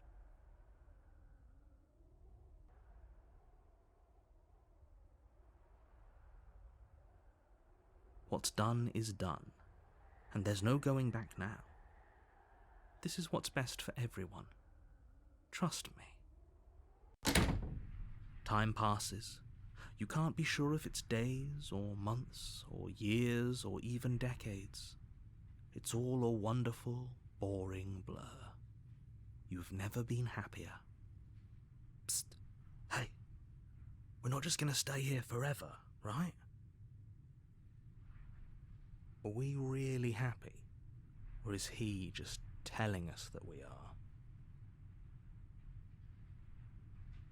Good, because I have an idea to get us out of here, though you're probably not going to like it. The blade. We can use the blade to get out of this.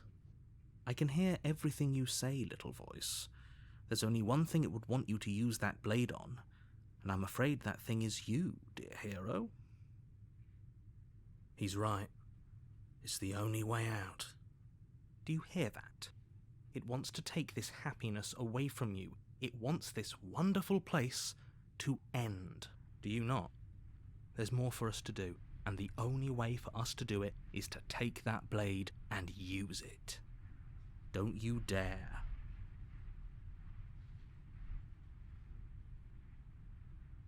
How astute. You are absolutely correct. Using the blade to kill yourself would kill you, and you shouldn't do it. In a sense, we die, but looking at things from another angle, are we even really alive anymore? This place, it's nothing. It's absolutely nothing. It's just the same thing, constantly, forever. I know this is out there, but trust me, I know using the blade will work. That little voice didn't want you to slay the princess. It didn't want you to be happy.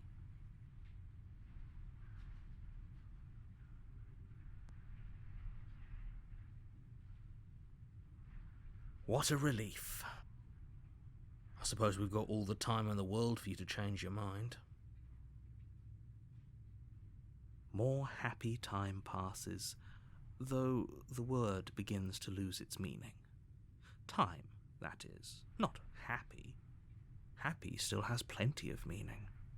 Please, shake yourself out of it. We have to get out of here. The little voice's pleas fall on deaf ears. Eventually you pass into a blissful state of pure existence. Though words like eventually and pass ceased to have any meaning to you long before that shift, you simply exist. Happy. Forever.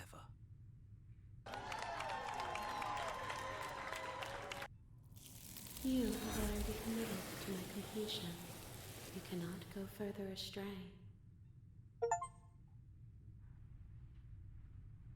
Good, because I have an idea to get us out of here. Though you're probably not going to like the blade.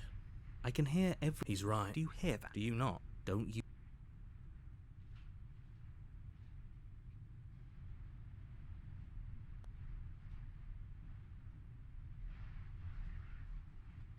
Thank you.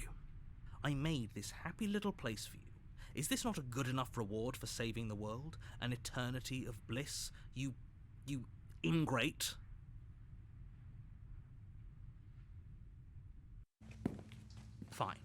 Whatever. For the first time since time stopped meaning anything, you throw open the door to the basement and walk down the stairs. The princess's body is dust and bones, though the blade you used to slay her is still as pristine as the day you first held it. You pick up the blade, you stab yourself, and you die. The end. Nice knowing you.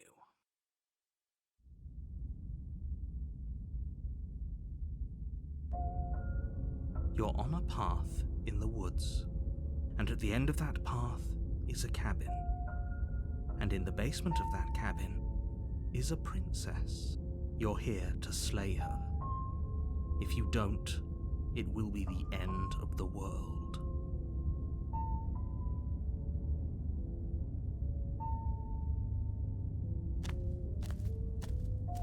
A warning before you go any further.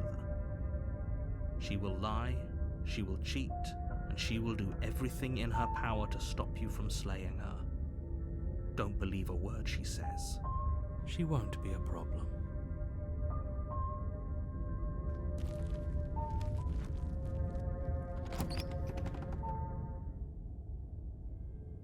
The interior of the cabin is cold, a soft odor of dirt permeating the air. Cobwebs flutter in the corners. You can hear wind whistling outside, banging the shutters against the windows. The only furniture of note is an elegant antique table with a pristine blade perched on the edge. The blade is your implement. You'll need it if you want to do this right. It feels like no one's been here for a long, long time. Like I've been saying, she's dead. We killed her already.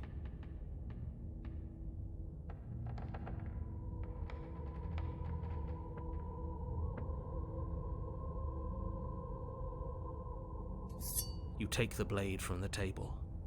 It will be difficult to slay the princess and save the world without a weapon.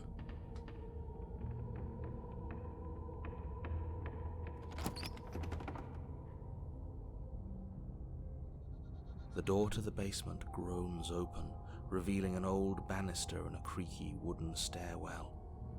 Everything is coated in a thick layer of dust, and you can feel it settle into your lungs as you breathe in the stale air. The very building itself feels dead. If the princess lives here, slaying her would probably be doing her a favor. The room below is silent. Nobody's here. Naturally. As much as I appreciate the optimism, you shouldn't be so sure. I guess we'll just have to go down and see. As you descend the final step, the form of the princess comes into view. A skeletal body, lying in a heap on the floor, its wrist still bound to the wall by a thick chain. Okay, she's definitely dead. It's just like I told you. Before you have a chance to finish your thought, the top of a head appears from underneath the floor. Two deep-set eyes stare up at you, followed by a mischievous, skeletal grin. And finally, the rest of the body floats up to join the head. Wait, this isn't right. What's going on here? Ghost! Oh, wow. How absolutely terrifying. What's a ghost supposed to do to us? Oh, it's you. Hiya, Keller. I was hoping to see you again. I have some issues with how our last meeting went. The princess drifts across the room into your orbit, gently running her fingers across your shoulders and down your neck as she circles you.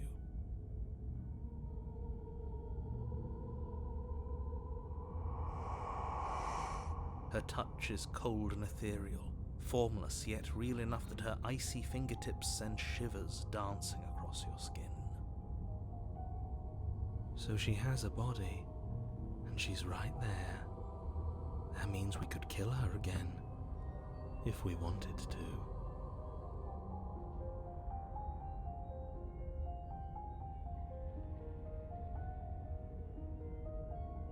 I see you brought that annoying knife again.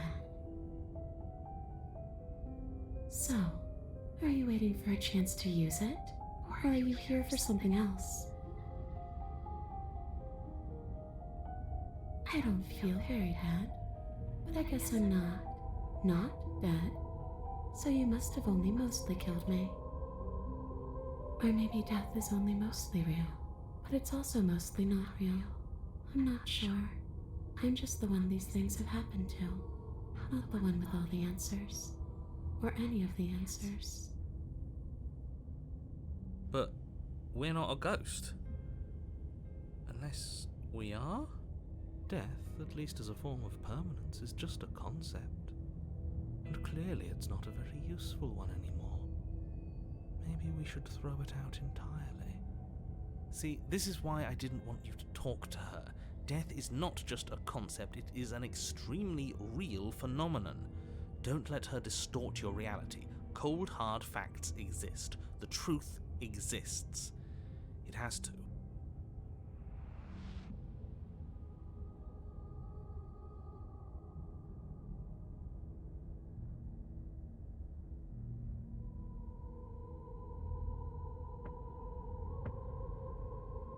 How should I know?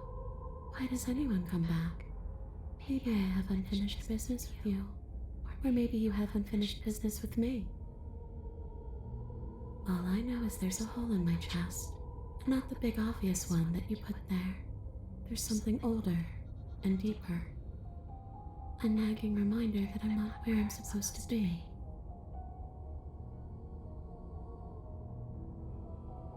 Home. And just where is home, I wonder? I don't know where home is.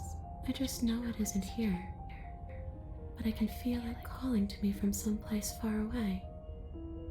Wherever I'm supposed to be, it's out there.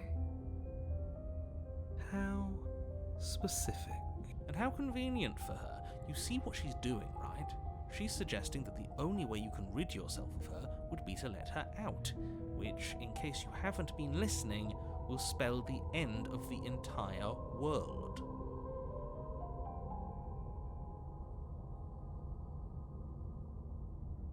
No, those bones are just a body. They aren't me. Bury them. Smash them. It won't do a thing. But you can help me. This place won't let me leave. At least, not alone. I've tried. Before you came back to me, I explored every inch of this place, even the spaces between the walls. But I never found a way out. I always wound up right back here. Maybe we should just leave. If she can't get out on her own, then why do we have to do anything? We could probably walk out right now and everything would be fine. Hasn't got out and can't get out are two very different things. It'd be dull anyway. It's more interesting if we make a choice.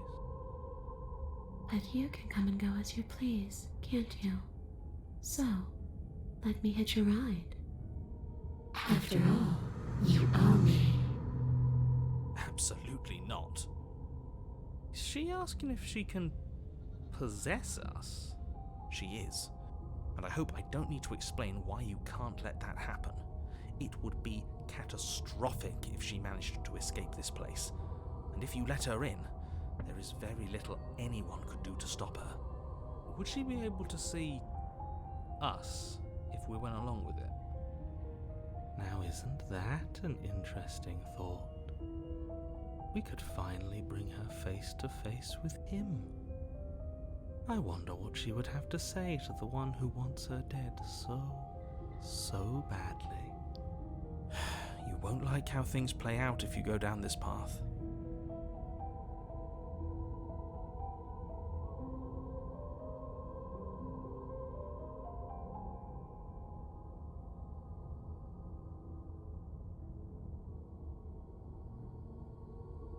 Then I won't hitch a ride.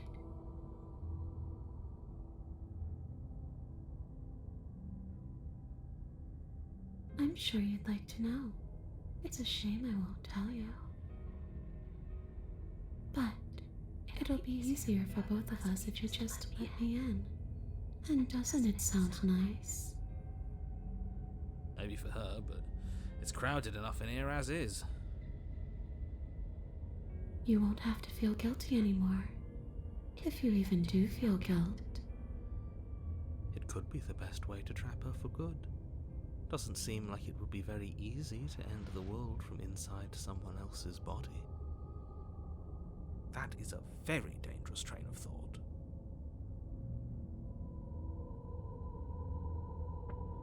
If I'm able to. But for all we know, that's not how it works. Maybe I'll wind up stuck with you for a long, long, long, long time. Do you hear the way she said that? She knows more than she's letting on. Don't let her fool you into doing something you'll regret. Sure, why not? That doesn't sound very reassuring. I can't believe you're even entertaining her right now. I mean, just look at her. Do you think she has good intentions for her murderer's body? Of course she doesn't.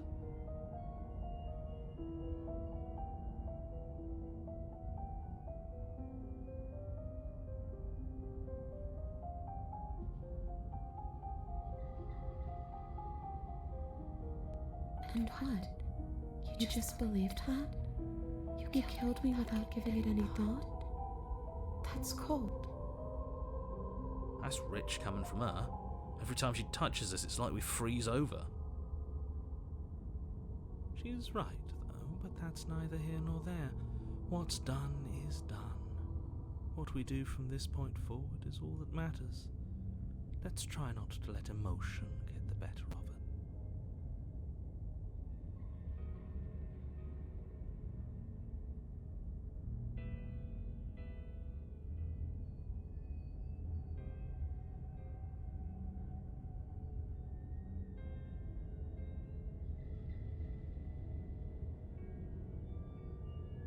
Oh, cut it out. You don't need to be so pathetic. Ah, sure. Did that make you feel better? No, you're not doing that. That's right, don't you dare grovel. Mine is the only opinion that matters, and I'll never be disappointed in you. As long as you do as I say. I don't know. Maybe I'll just fade away. Finally able to rest once I'm free from my unfinished business. Maybe I'll find someone to haunt.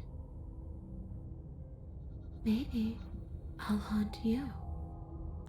It's a tough question, asking someone what she's going to do with her life. The princess leans in close and pauses, the frigid air between you stale and unmoving. Especially when it's someone that's dead. She pulls back with a playful giggle. I don't think most living people could answer that either. Does anyone actually know who they are or what they want? I don't know. I just wanted to leave. I still just want to leave. The only thing I've ever wanted was to leave this place. It's still the only thing I want.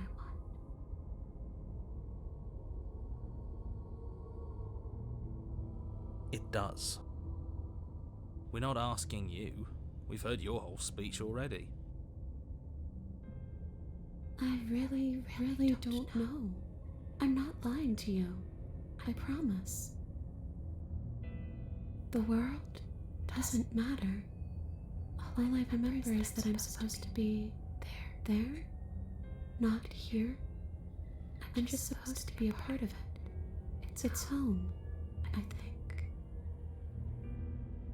But what does it mean for anything to end? I ended, but I also didn't. I'm not so sure endings are real.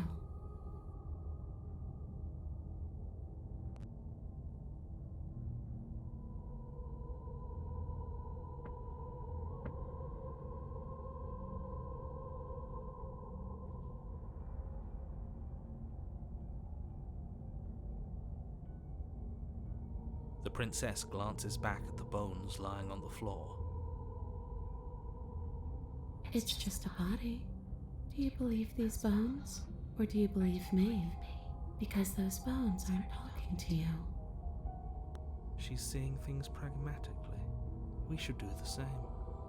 Reality is what's in front of us, not our preconceptions of what it should be. There doesn't need to be a static truth. There doesn't need to be objectivity. Well, yeah, you brought a knife with you. Was I supposed to just welcome you with open arms when you obviously had stabbing on the mind? It could have, but it wasn't. You can't blame me for threatening a would-be knife-wielding murderer, especially when that would-be knife-wielding murderer became an actual knife-wielding murderer.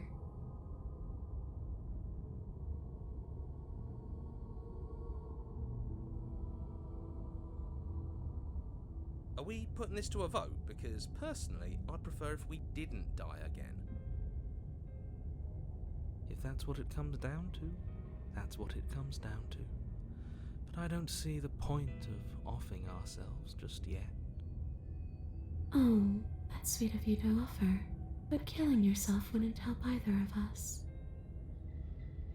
It would seem that everyone here is in agreement except for you. I shouldn't have to tell you that you shouldn't kill yourself. So please, try to keep your suicidal tendencies in check. Like I said, I just want to go home. Too little, too late, but you can still make things right. She's not in a position to bargain with us. You don't have to do anything you don't want to. We don't have to do anything, but maybe we should. We did kill her. Wouldn't it be the moral thing to help her now that we have another chance? When a hero slays a monster, does he apologize to it? No. So don't try to make things right. She was going to end the world. You didn't do anything wrong, aside from apparently killing yourself, and that doesn't have much to do with her.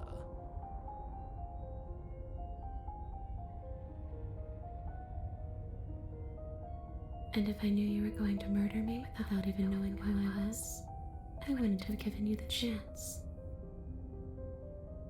We all make mistakes.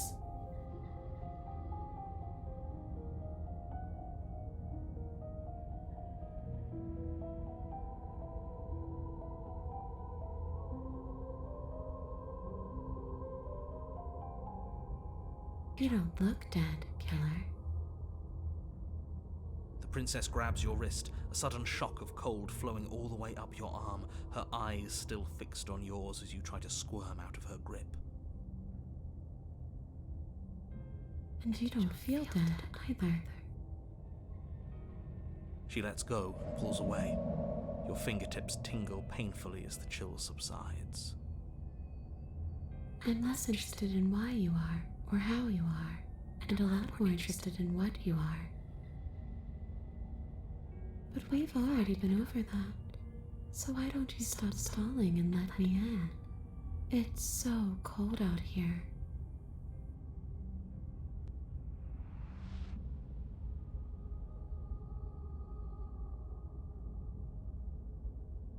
A boring question with an easy answer.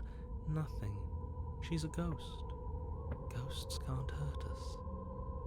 That's for me to know, and for you to wonder about.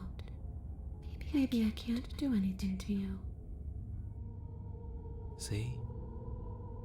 Or maybe I can rip your heart out. Who's to say, really? I don't like the uncertainty here. I don't know what to do or who to trust.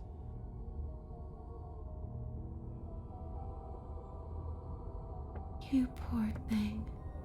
That must have been so frightening for you. You know, after everything we've been through, it's nice to see someone finally sympathising with us. This whole thing's been an ordeal, hasn't it?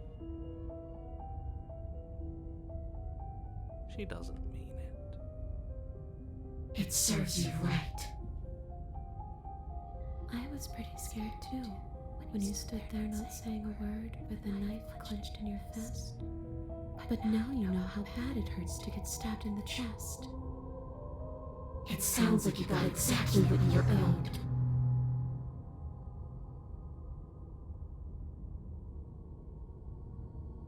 I wish that's how it worked, but this place won't let me go.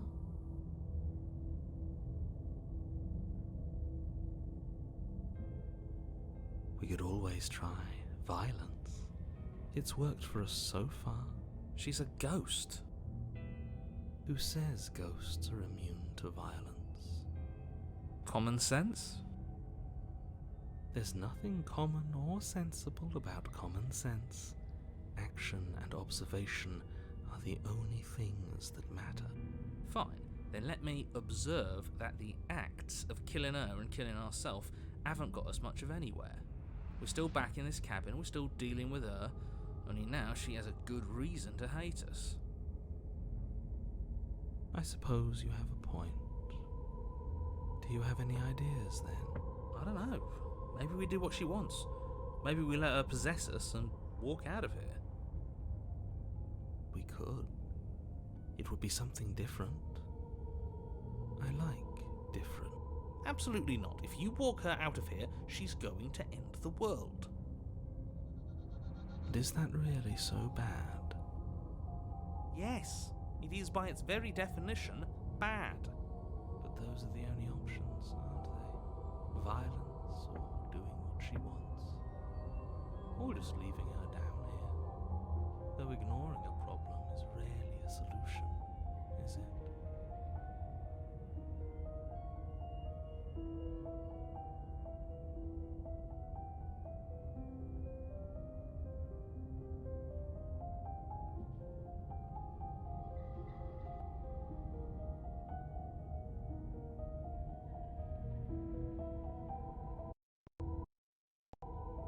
The princess swims through the air in front of you, pausing for a brief moment as her dark-rimmed eyes stare deeply into yours. There's a hunger in her gaze. You're really trying to make it up to me, aren't you? Thanks for being a pal, killer. I mean it. What are you doing? Don't just let her in. How many times do I have to tell you? See you soon. She rushes forward and then she's gone. A sharp chill spreads across your body. It starts in your chest, a freezing numbness flowing out from your heart all the way down your limbs, your mind growing cloudy and confused as it settles over your very soul. I'm not sure I like this. Can we get a do-over?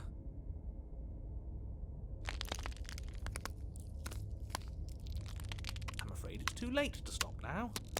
The numbness gives way to a stabbing pain, your muscles twitching and convulsing violently, each involuntary movement causing more waves of agony to ripple across your body. You collapse to the floor, and everything goes dark. Come on, you. You've got to get up. I know everything feels heavy right now, but we still have to get out of here. Your eyes flick back open as you get your bearings, your vision swimming as... So this is what it's like to be you, huh? Disembodied voice narrating your every move? So, it doesn't work like that for you?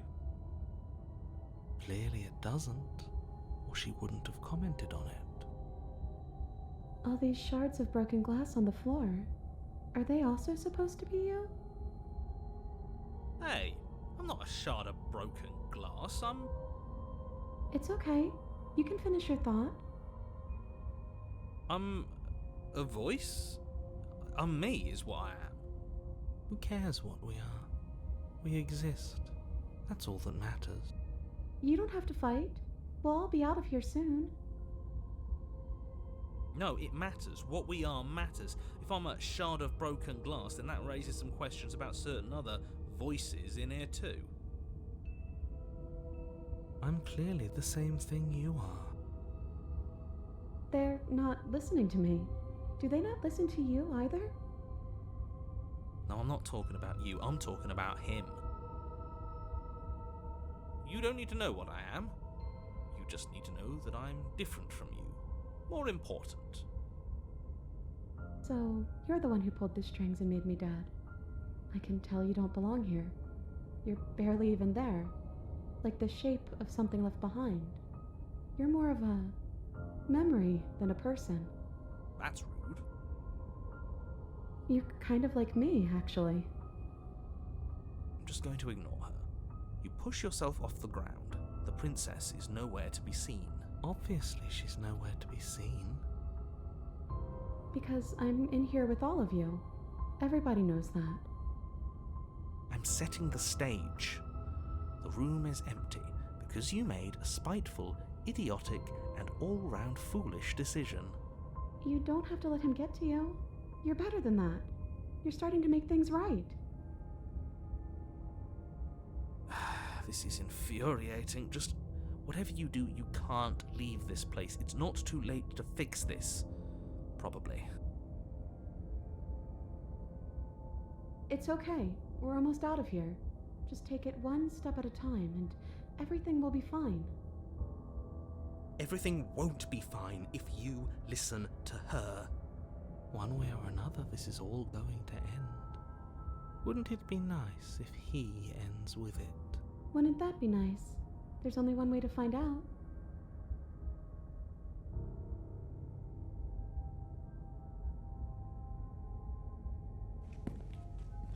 Your legs, weary with the weight of the princess's spectral form and clumsy with the cold that still pervades them, stumble towards the stairs. I'm just trying to get home. You don't have to act like it's the end of the world. But that's exactly what you leaving this place is going to be. You don't know that. I do. Wait, if she has a home to go back to, doesn't that mean that her leaving won't end the world? It doesn't mean that at all. It could mean that wherever her home is, it's outside of the world. Yeah, but it has to be somewhere, doesn't it? And if it's somewhere, then it's part of the world. I suppose it's all a matter of perspective. Where does the world end and something else begin? Does the destruction of one open a door to another? Or is it the same world reborn? Against the backdrop of the inane conjecture of meaningless little voices, your body continues its ascent up the stairs, staggering through the open door. For how much you hate her, you aren't doing a whole lot to stop us from leaving this place. Maybe the bossy one doesn't actually hate me. Maybe he even likes me. Or maybe he just knows that he's been in the wrong. Maybe he's trying to make amends too. Not at all. I'll have you know that I do hate you, and I will continue to hate you for as long as I am able. It's just the weight of it all. It's too much for me to do anything other than describe and dictate. And whine. This body wasn't made to hold you and the princess. If you want to renege on your cataclysmically terrible decision a minute ago, well, you're the only one that can make that happen. You continue slowly to the door, your feet like lead dragging across the floorboards, growing heavier with each step. We're so close. Thank you, thank you, thank you. If we get out of here, I won't even care that you murdered me anymore. You lift your shaking hand and rest it on the door handle, but you pause before you open it, exhaustion sapping what's left of your will. Was exhaustion really the best you could muster up? It's over. There's no use stalling. Let's see what happens next. Shit. But exhaustion wasn't enough, was it? The handle clicks as you twist it, and then the door groans open. You collapse to the ground, you and the princess, free from the confines of the cabin. As you exhale from the effort, you look up and see... Yes? Nothing. He's gone, and so is everything else. So we did slay him after all. He had it coming, I suppose. But what about us? Are we just stuck here in nowhere forever? Did taking her out of the cabin really end the world?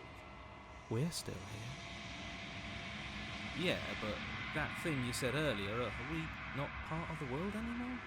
Are we in some world that exists after the world ends, or on top of the other world but not in it, or have we never been part of the world? Okay, I've heard enough from these two. Let's see if I can pop out.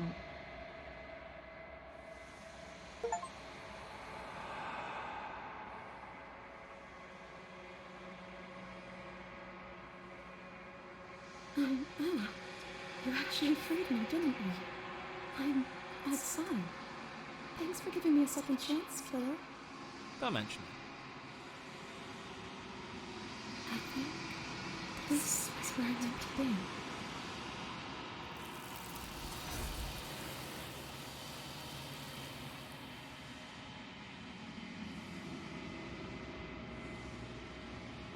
She's gone.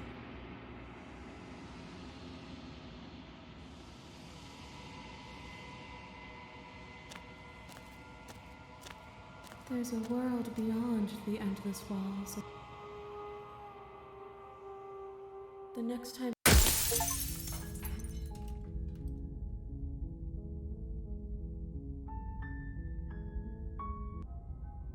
Isn't that an interesting idea? I hadn't even considered it as an option.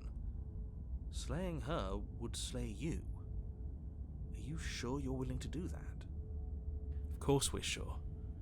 The decision has already been made. All right then.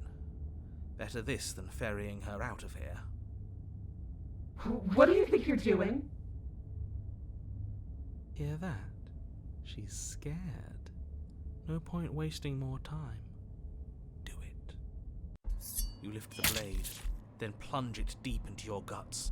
Pain spreads quickly through your torso as you attempt to turn its edge up towards your heart. No! Princess, her spirit bound to your prison of flesh as she had once been bound to the basement's prison of stone, cries out in agony as you slice through organ and muscle. Your skin roils and bucks as she violently pushes against it from the inside. Bits of her seep through, white and glowing with ethereal light, but still the walls of your prison hold. Is this really what you wanted? Do you hate me so much that you would kill yourself just to deny me freedom? Yes, he would, because he knows what's at stake, and he knows what will happen if you leave this place. I'm not so sure about all of that.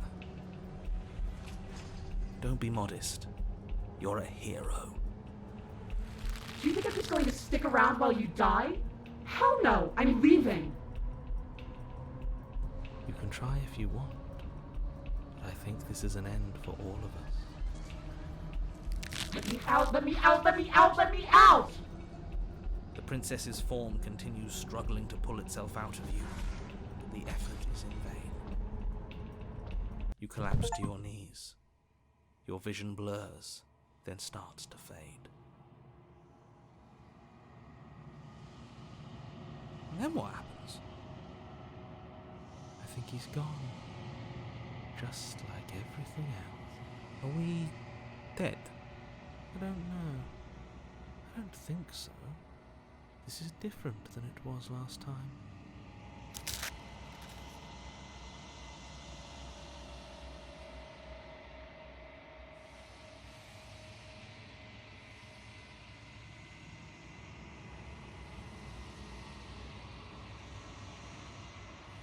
Do you think we're done? Do you?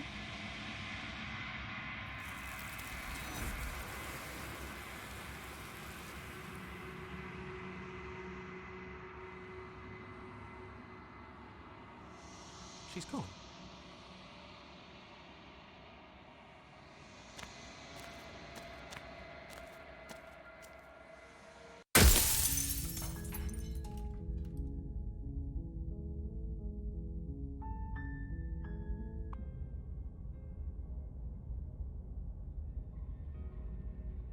Oh, is that how it is? That's sad. I guess we'll have to fight then.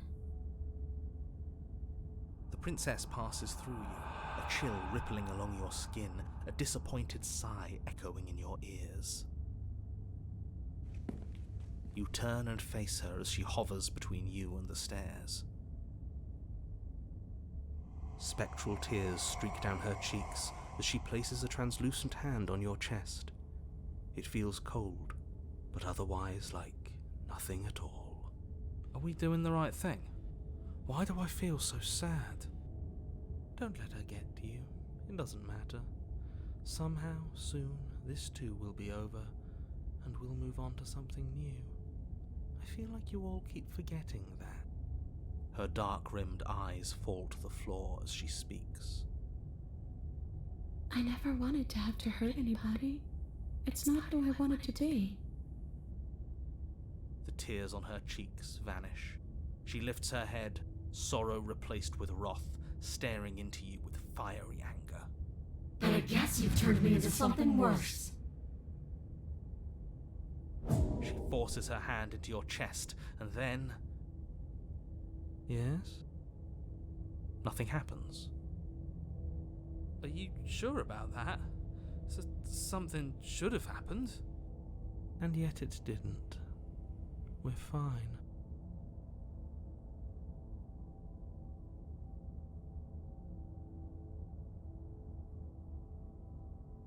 You do your best to pull away, but it's as if her arm, embedded in your body, is rooting you in place.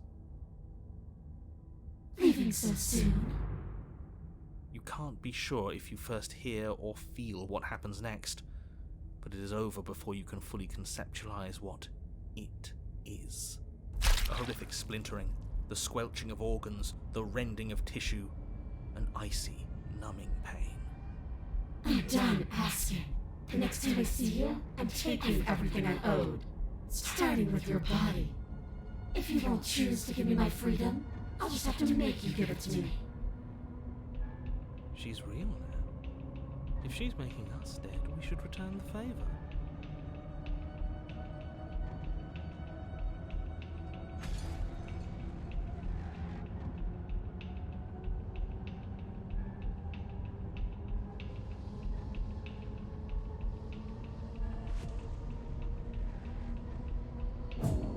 You swing your blade towards her briefly corporeal throat. It connects. A gash widens across her neck, glowing ectoplasm leaking from the wound. But it's too little, too late. In her hand, you realize she clutches your still beating heart. It thumps unsettlingly. Did we get her? Even if we didn't, we've given her something to remember.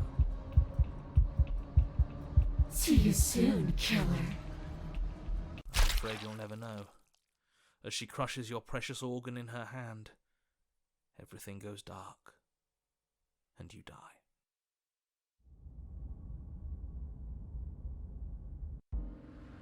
You're on a path in the wood.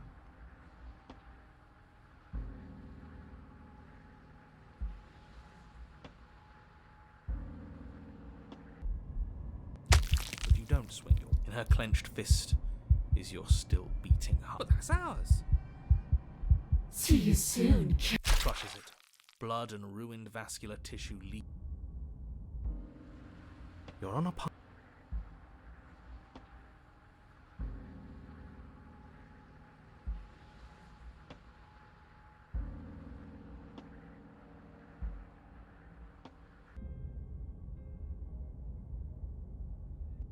This isn't a solution. Nobody wins here. You're... Oh, she's upset, isn't she? You're abandoning me here? It would seem so, yes. After everything you've done to me, you've chosen to do more? The princess starts to float erratically from side to side, her cold exterior melting away. But if better just leave me, then I'm really just going to be stuck here forever. There's nothing I can do. It's just going to go on and on and on and on, lonely and sad and hurting and empty.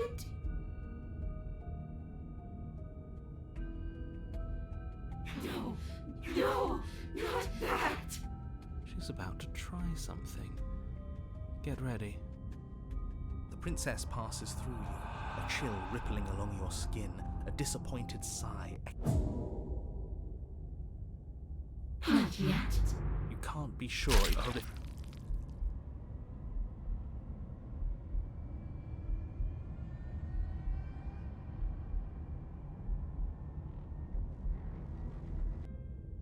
without a moment's hesitation, it's like you're slashing at air. You're adorable when you're confused. But I didn't say you could touch me. Why are you even here? Just making sure you finish the job, or what?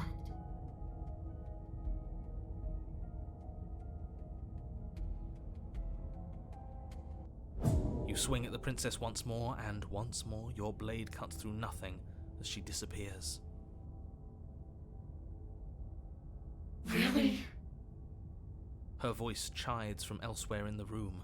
You whirl around, finding her hovering between you and the basement stairs, looking you over with grim disappointment. She draws in close. I was willing to let bygones be bygones, killer. I was willing to ignore everything you did to me so we could get out of here, together. All I ever wanted was to leave this place. All I ever wanted was to find a way back home. Wherever home is. Her eyes turn from wells of sorrow to pits of wrath as she stares into you. But I guess violence is the only language you speak. She forces her hand into your chest, and then...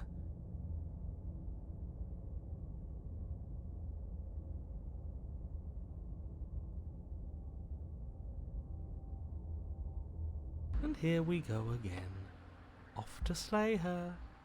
Again. We kill her, we start again. She kills us as a goddamn ghost, we start again. I'm starting to think we're being run in circles just for the sake of it. Come on. Let's not give in to all that misery just yet. There's got to be a way out of this. There's got to be a right answer. Ah, and what if there isn't? Aren't you listening to me? What if all of this was rigged from the start? That's ridiculous. There'd be no point in all this if it was just some kind of cosmic busy work. I think that's exactly what it is. The powers that be seeing how many ways they can screw with us. Could be it's all some kind of sick joke to them. Wouldn't that get, I don't know, boring? Not if they're creative with it. Okay, so you've already been here. Twice even. Great. Then let me poke a few holes in your depressing little theory. Nobody here is screwing with you, and I can't imagine any scenario where you would have started over after slaying the princess. Well, we didn't have to start over. We killed ourselves. And why, pray tell, did you do that? Because you decided to foist an infinite tedium on us. That doesn't sound like me. If I'd had everything my way, you would have effortlessly slain the princess, saved the world, and been given your happy ending. The ending was the tedium. You locked us in a cabin and sent that cabin to an endless void, and then you told us we were happy. Well, were you happy? Of course we weren't happy. That's why we killed ourselves. It was awful. It was boring. It was bullshit. So you killed yourself? Yes, and then she killed us. Even though she was already dead. This is all fake. Okay, let's try to get back on track. You're real. The princess is real. The world is real. The people in the world are real. And the danger she poses to all of them is also, quite unfortunately, real.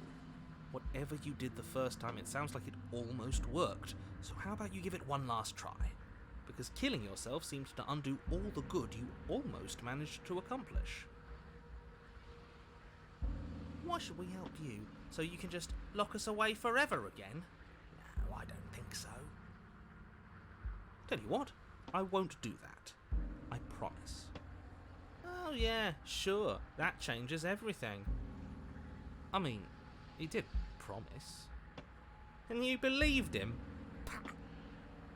All this standing around and talking is boring. Let's at least do something. Maybe we'll kill her again. Maybe we won't. Maybe we'll even free her. Now, wouldn't that be something? It would. I guess we'll just have to see what happens. Thankfully, you all aren't the ones actually making the decisions, are you? You know what you have to do. You have to slay her. You have to save the world. Nothing matters more than this. Don't play by his rules. Everything here's rigged. Everything here's changing to whatever's convenient for him. Even the woods are changing. That's all the more reason to take this seriously. If the path isn't the same, it means that her influence is spreading. And the world has already started to end. Her influence? I really shouldn't have said that. It'll make your task more difficult. But now it's out, you could always take that information as a sign of goodwill between us and do your job, alright?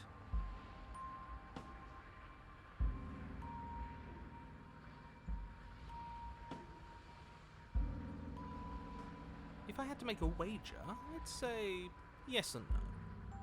That's a hedge, not a wager. I haven't met you, but you've clearly met me. It sounds to me like you're hopping between parallel realities, in which case the me you just met here is the same collection of experiences as the me you met at all of those other beginnings, but their continuity breaks the moment you say or do anything, in effect making them all separate. So, yes, I'm the same me, but ever since the moment we started talking, I'm different. I'm not sure how we're supposed to kill him ourselves, but he's asking for it. Maybe there's some way she can take care of him for us. They've clearly all been through some harrowing experiences. Don't let their baggage influence your decisions. You have the ability to see things clearly. I suggest you use it.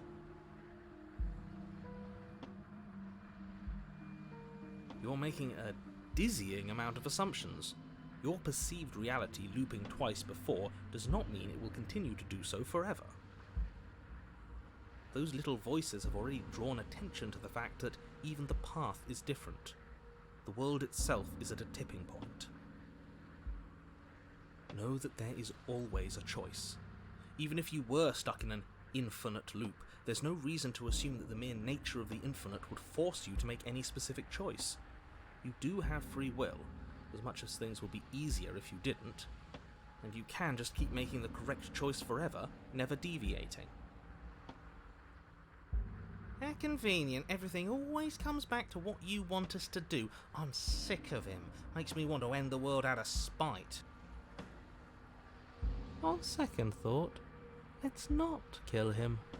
Let's throw him someplace that never ends. I'd like to see what that does to him.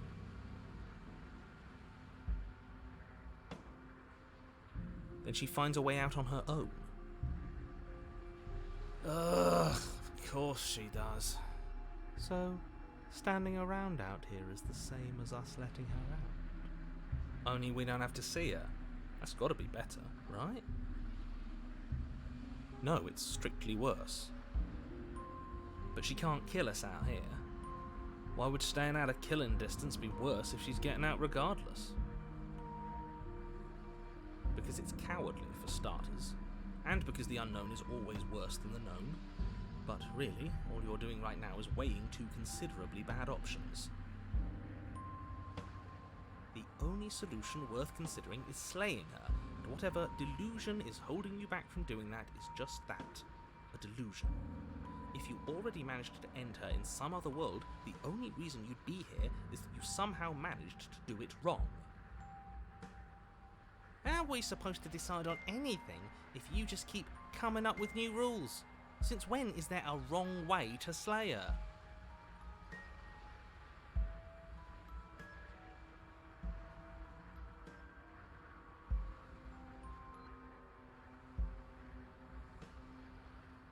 You continue down the path towards the cabin. It isn't long before you're steps away from your destination. I don't think you need any words of warning. I think you know what's in there, and despite your protestations, I think you know what you need to do.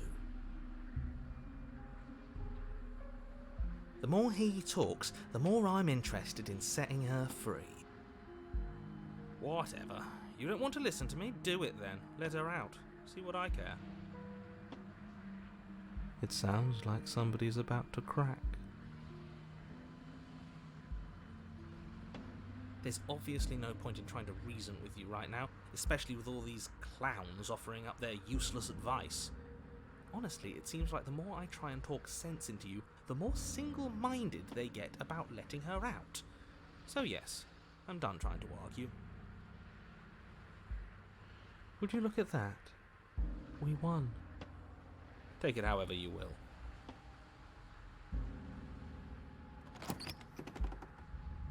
The interior of the cabin is long and dark, a single narrow hallway stretching far into the distance. Curtains billow out from tall windows on either side, obscuring the path forward, fluttering helplessly as opposing gusts of wind rush into the building, clashing and joining and driving everything forward. The only furniture of note is... that's strange. What's strange? Is it the mirror? The mirror? No, there isn't a mirror. What's strange is that there isn't much of anything in here at all, aside from the curtains. There's supposed to be a pristine blade. Why isn't there a pristine blade? Great. Something else has been taken away from us. I suppose the only way to go is forward. So forward we will go.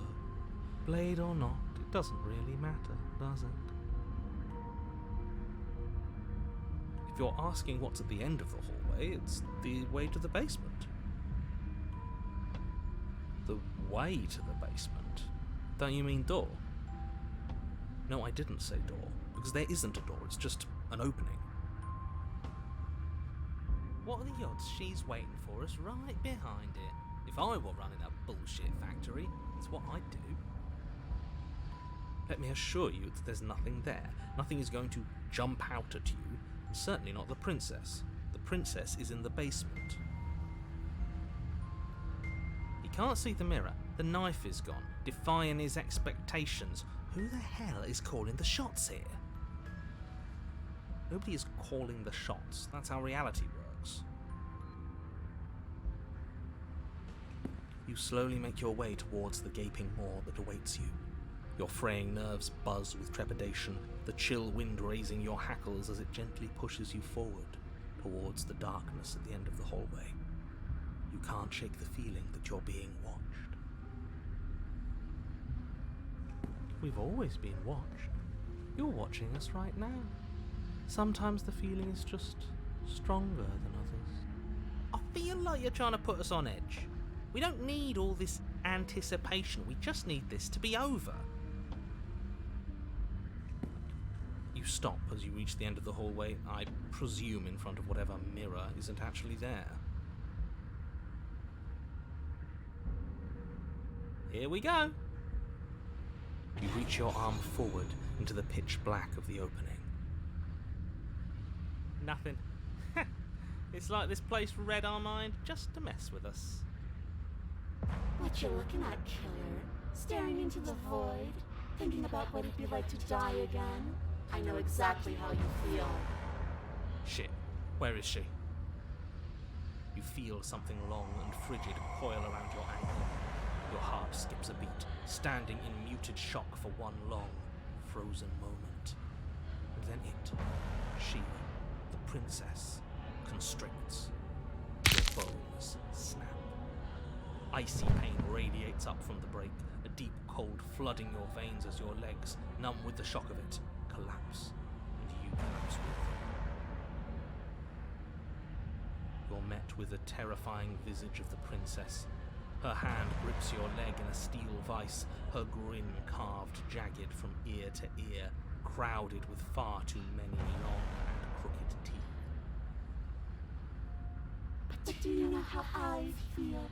I gave you a path to forgiveness. I gave you a chance to make things right. I thought maybe you'd see what you've done and feel remorseful. Maybe try to make it up to me. But no, you'd rather use that knife to keep making the same mistake over and over and over. Even after I ripped your heart out, you still cut me. And for what? I didn't go anywhere. You didn't banish me. I'm right back here with you. A little better, a little worse. Well, maybe a lot worse. So, here's how this is going to go. I'm going to take your body, and I'm going to walk it out of here. And you get to watch me do it. Completely helpless. Just like you left me. I say we let her do it. It's something different. Do we even have a choice? You always have a choice. Maybe before, but not now. There isn't a blade this time. Exactly. What choice is there if there isn't a blade? Well, unless you have any specific ideas, I think my vote's the only one that counts.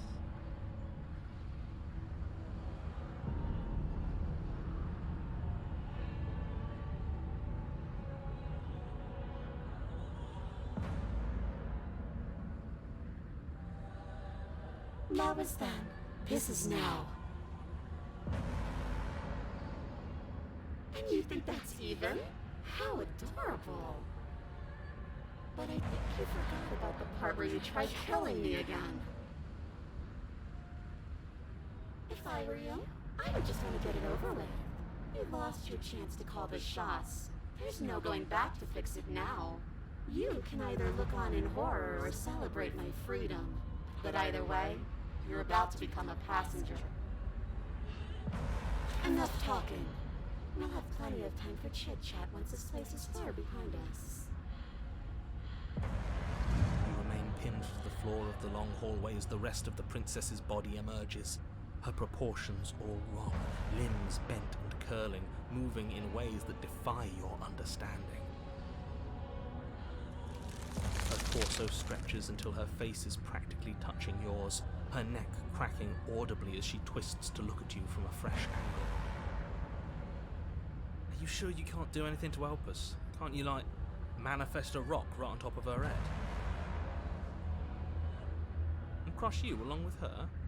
Not that I even can manifest a rock. Besides, I thought you all wanted to free the princess. Not like this. You don't even have a weapon, so I'm afraid you're out of luck, which unfortunately means that I, and the rest of the world, are out of luck too. And whose fault is it there isn't a weapon here?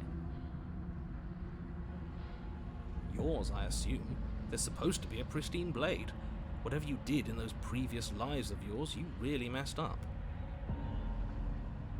Are you seriously trying to blame this on us? Your vision fades as she tears open the membrane of your soul. You're awake, eyes once again fixed on the long hallway, your vision swimming as the princess's command reverberates inside your skull. Her voice is all-encompassing. You feel wrong. It's so cramped in here. Like there's some sort of growth trying to push us all out. I know. You rise to your feet, though the pain in your ankle is blinding. Your body slumps against the wall, desperately leaning into it for support. There's another option, you know. Oh, and what's that? Don't help either of them. Flip the table. And how do you do that? You don't have a will to wield. Your soul is in brain of courage. That gap where the mirror was, I don't think it goes anywhere. Let's throw ourselves into the abyss. You wouldn't dare. Move now. Your body, still slumped against the wall, trapped between the princess's overwhelming will and the blinding pain of your splintered ankle, takes an excruciating step towards the cabin door. The movement is stiff, your body reduced to a marionette, pulled reluctantly along by your strings. It's not that bad. The pain feels good. Because I know you feel it too.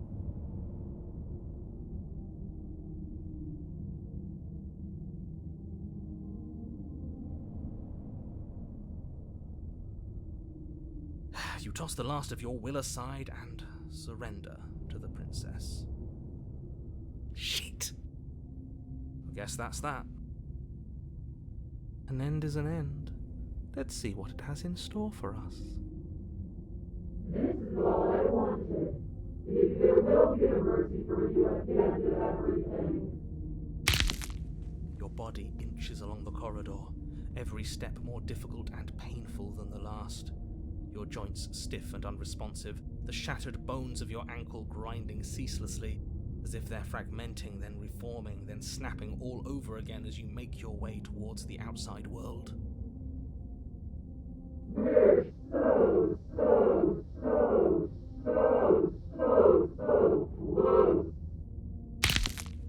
But despite the anguish, it doesn't feel like the exit to the cabin is getting any closer. If anything, it's getting further away. It doesn't matter how long this hallway is. I will drag this body until it is a piece of meat and feathers. I will be free. Please, just let her out. Yes, let me out. It's pointless, isn't it? I can't stop her without you, and you'd already given up by the time we met. No, screw that. The hallway gets even longer. You cannot describe me into submission. The door is right there. It really is, isn't it? I walk to it. I place your bloody hand on the door. I make you twist the handle. Isn't saying all of this his job? He is gone. Oh, he really is, isn't he? I had a feeling you could deal with him for us. I did nothing. He dealt with himself. This is it then. The big moment. I just hope it's a way out.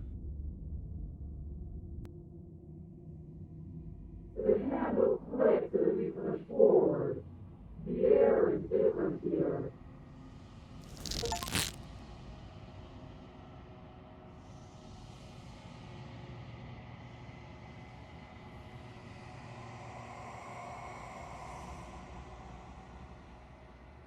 We're us again.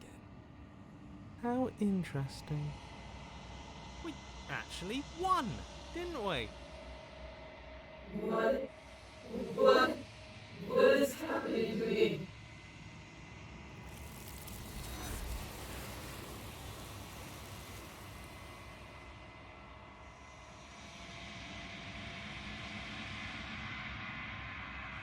She's gone. Ignore them.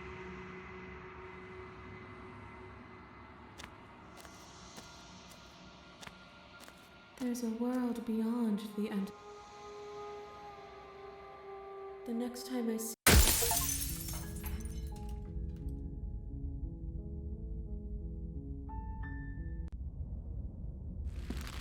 In a single moment of overwhelming willpower, you tear your body from the wall and hurl it towards the gaping abyss. I won't let you do this. Capillaries burst and muscle fibers tear as you and the princess struggle over the reins of your body. One foot planted firmly on the edge where the floor ends, and the nothing begins. It's unquestionable that her reserves are greater than yours, but fortunately for you, the distance you have to cover is far shorter. Enough is enough. I'm tired of us always losing. It's just a step away. Even if you throw yourself into the abyss, you still lose. You throw everything you have against her and manage, for one brief moment, to overpower the princess's hold on your body. But that moment was all you needed. Your foot slips a few inches, and you collapse forward, the darkness swallowing you whole. Why do you hate me? Her thought slips through you, unheeded, as you fall, and fall, and fall.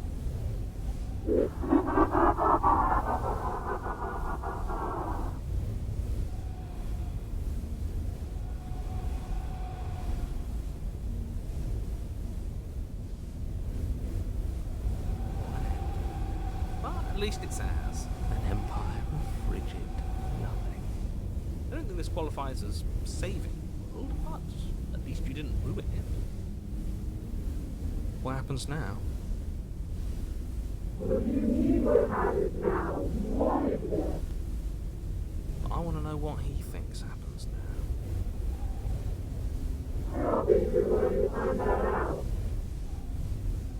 Oh? And why is that? You should pay better attention to your head. You left. Gone. It's just you and you and you and me. Idiot. He's gone. But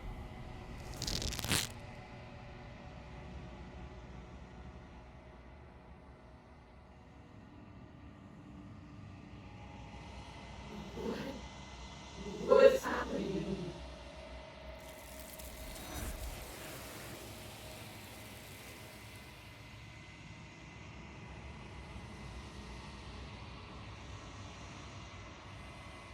she's gone.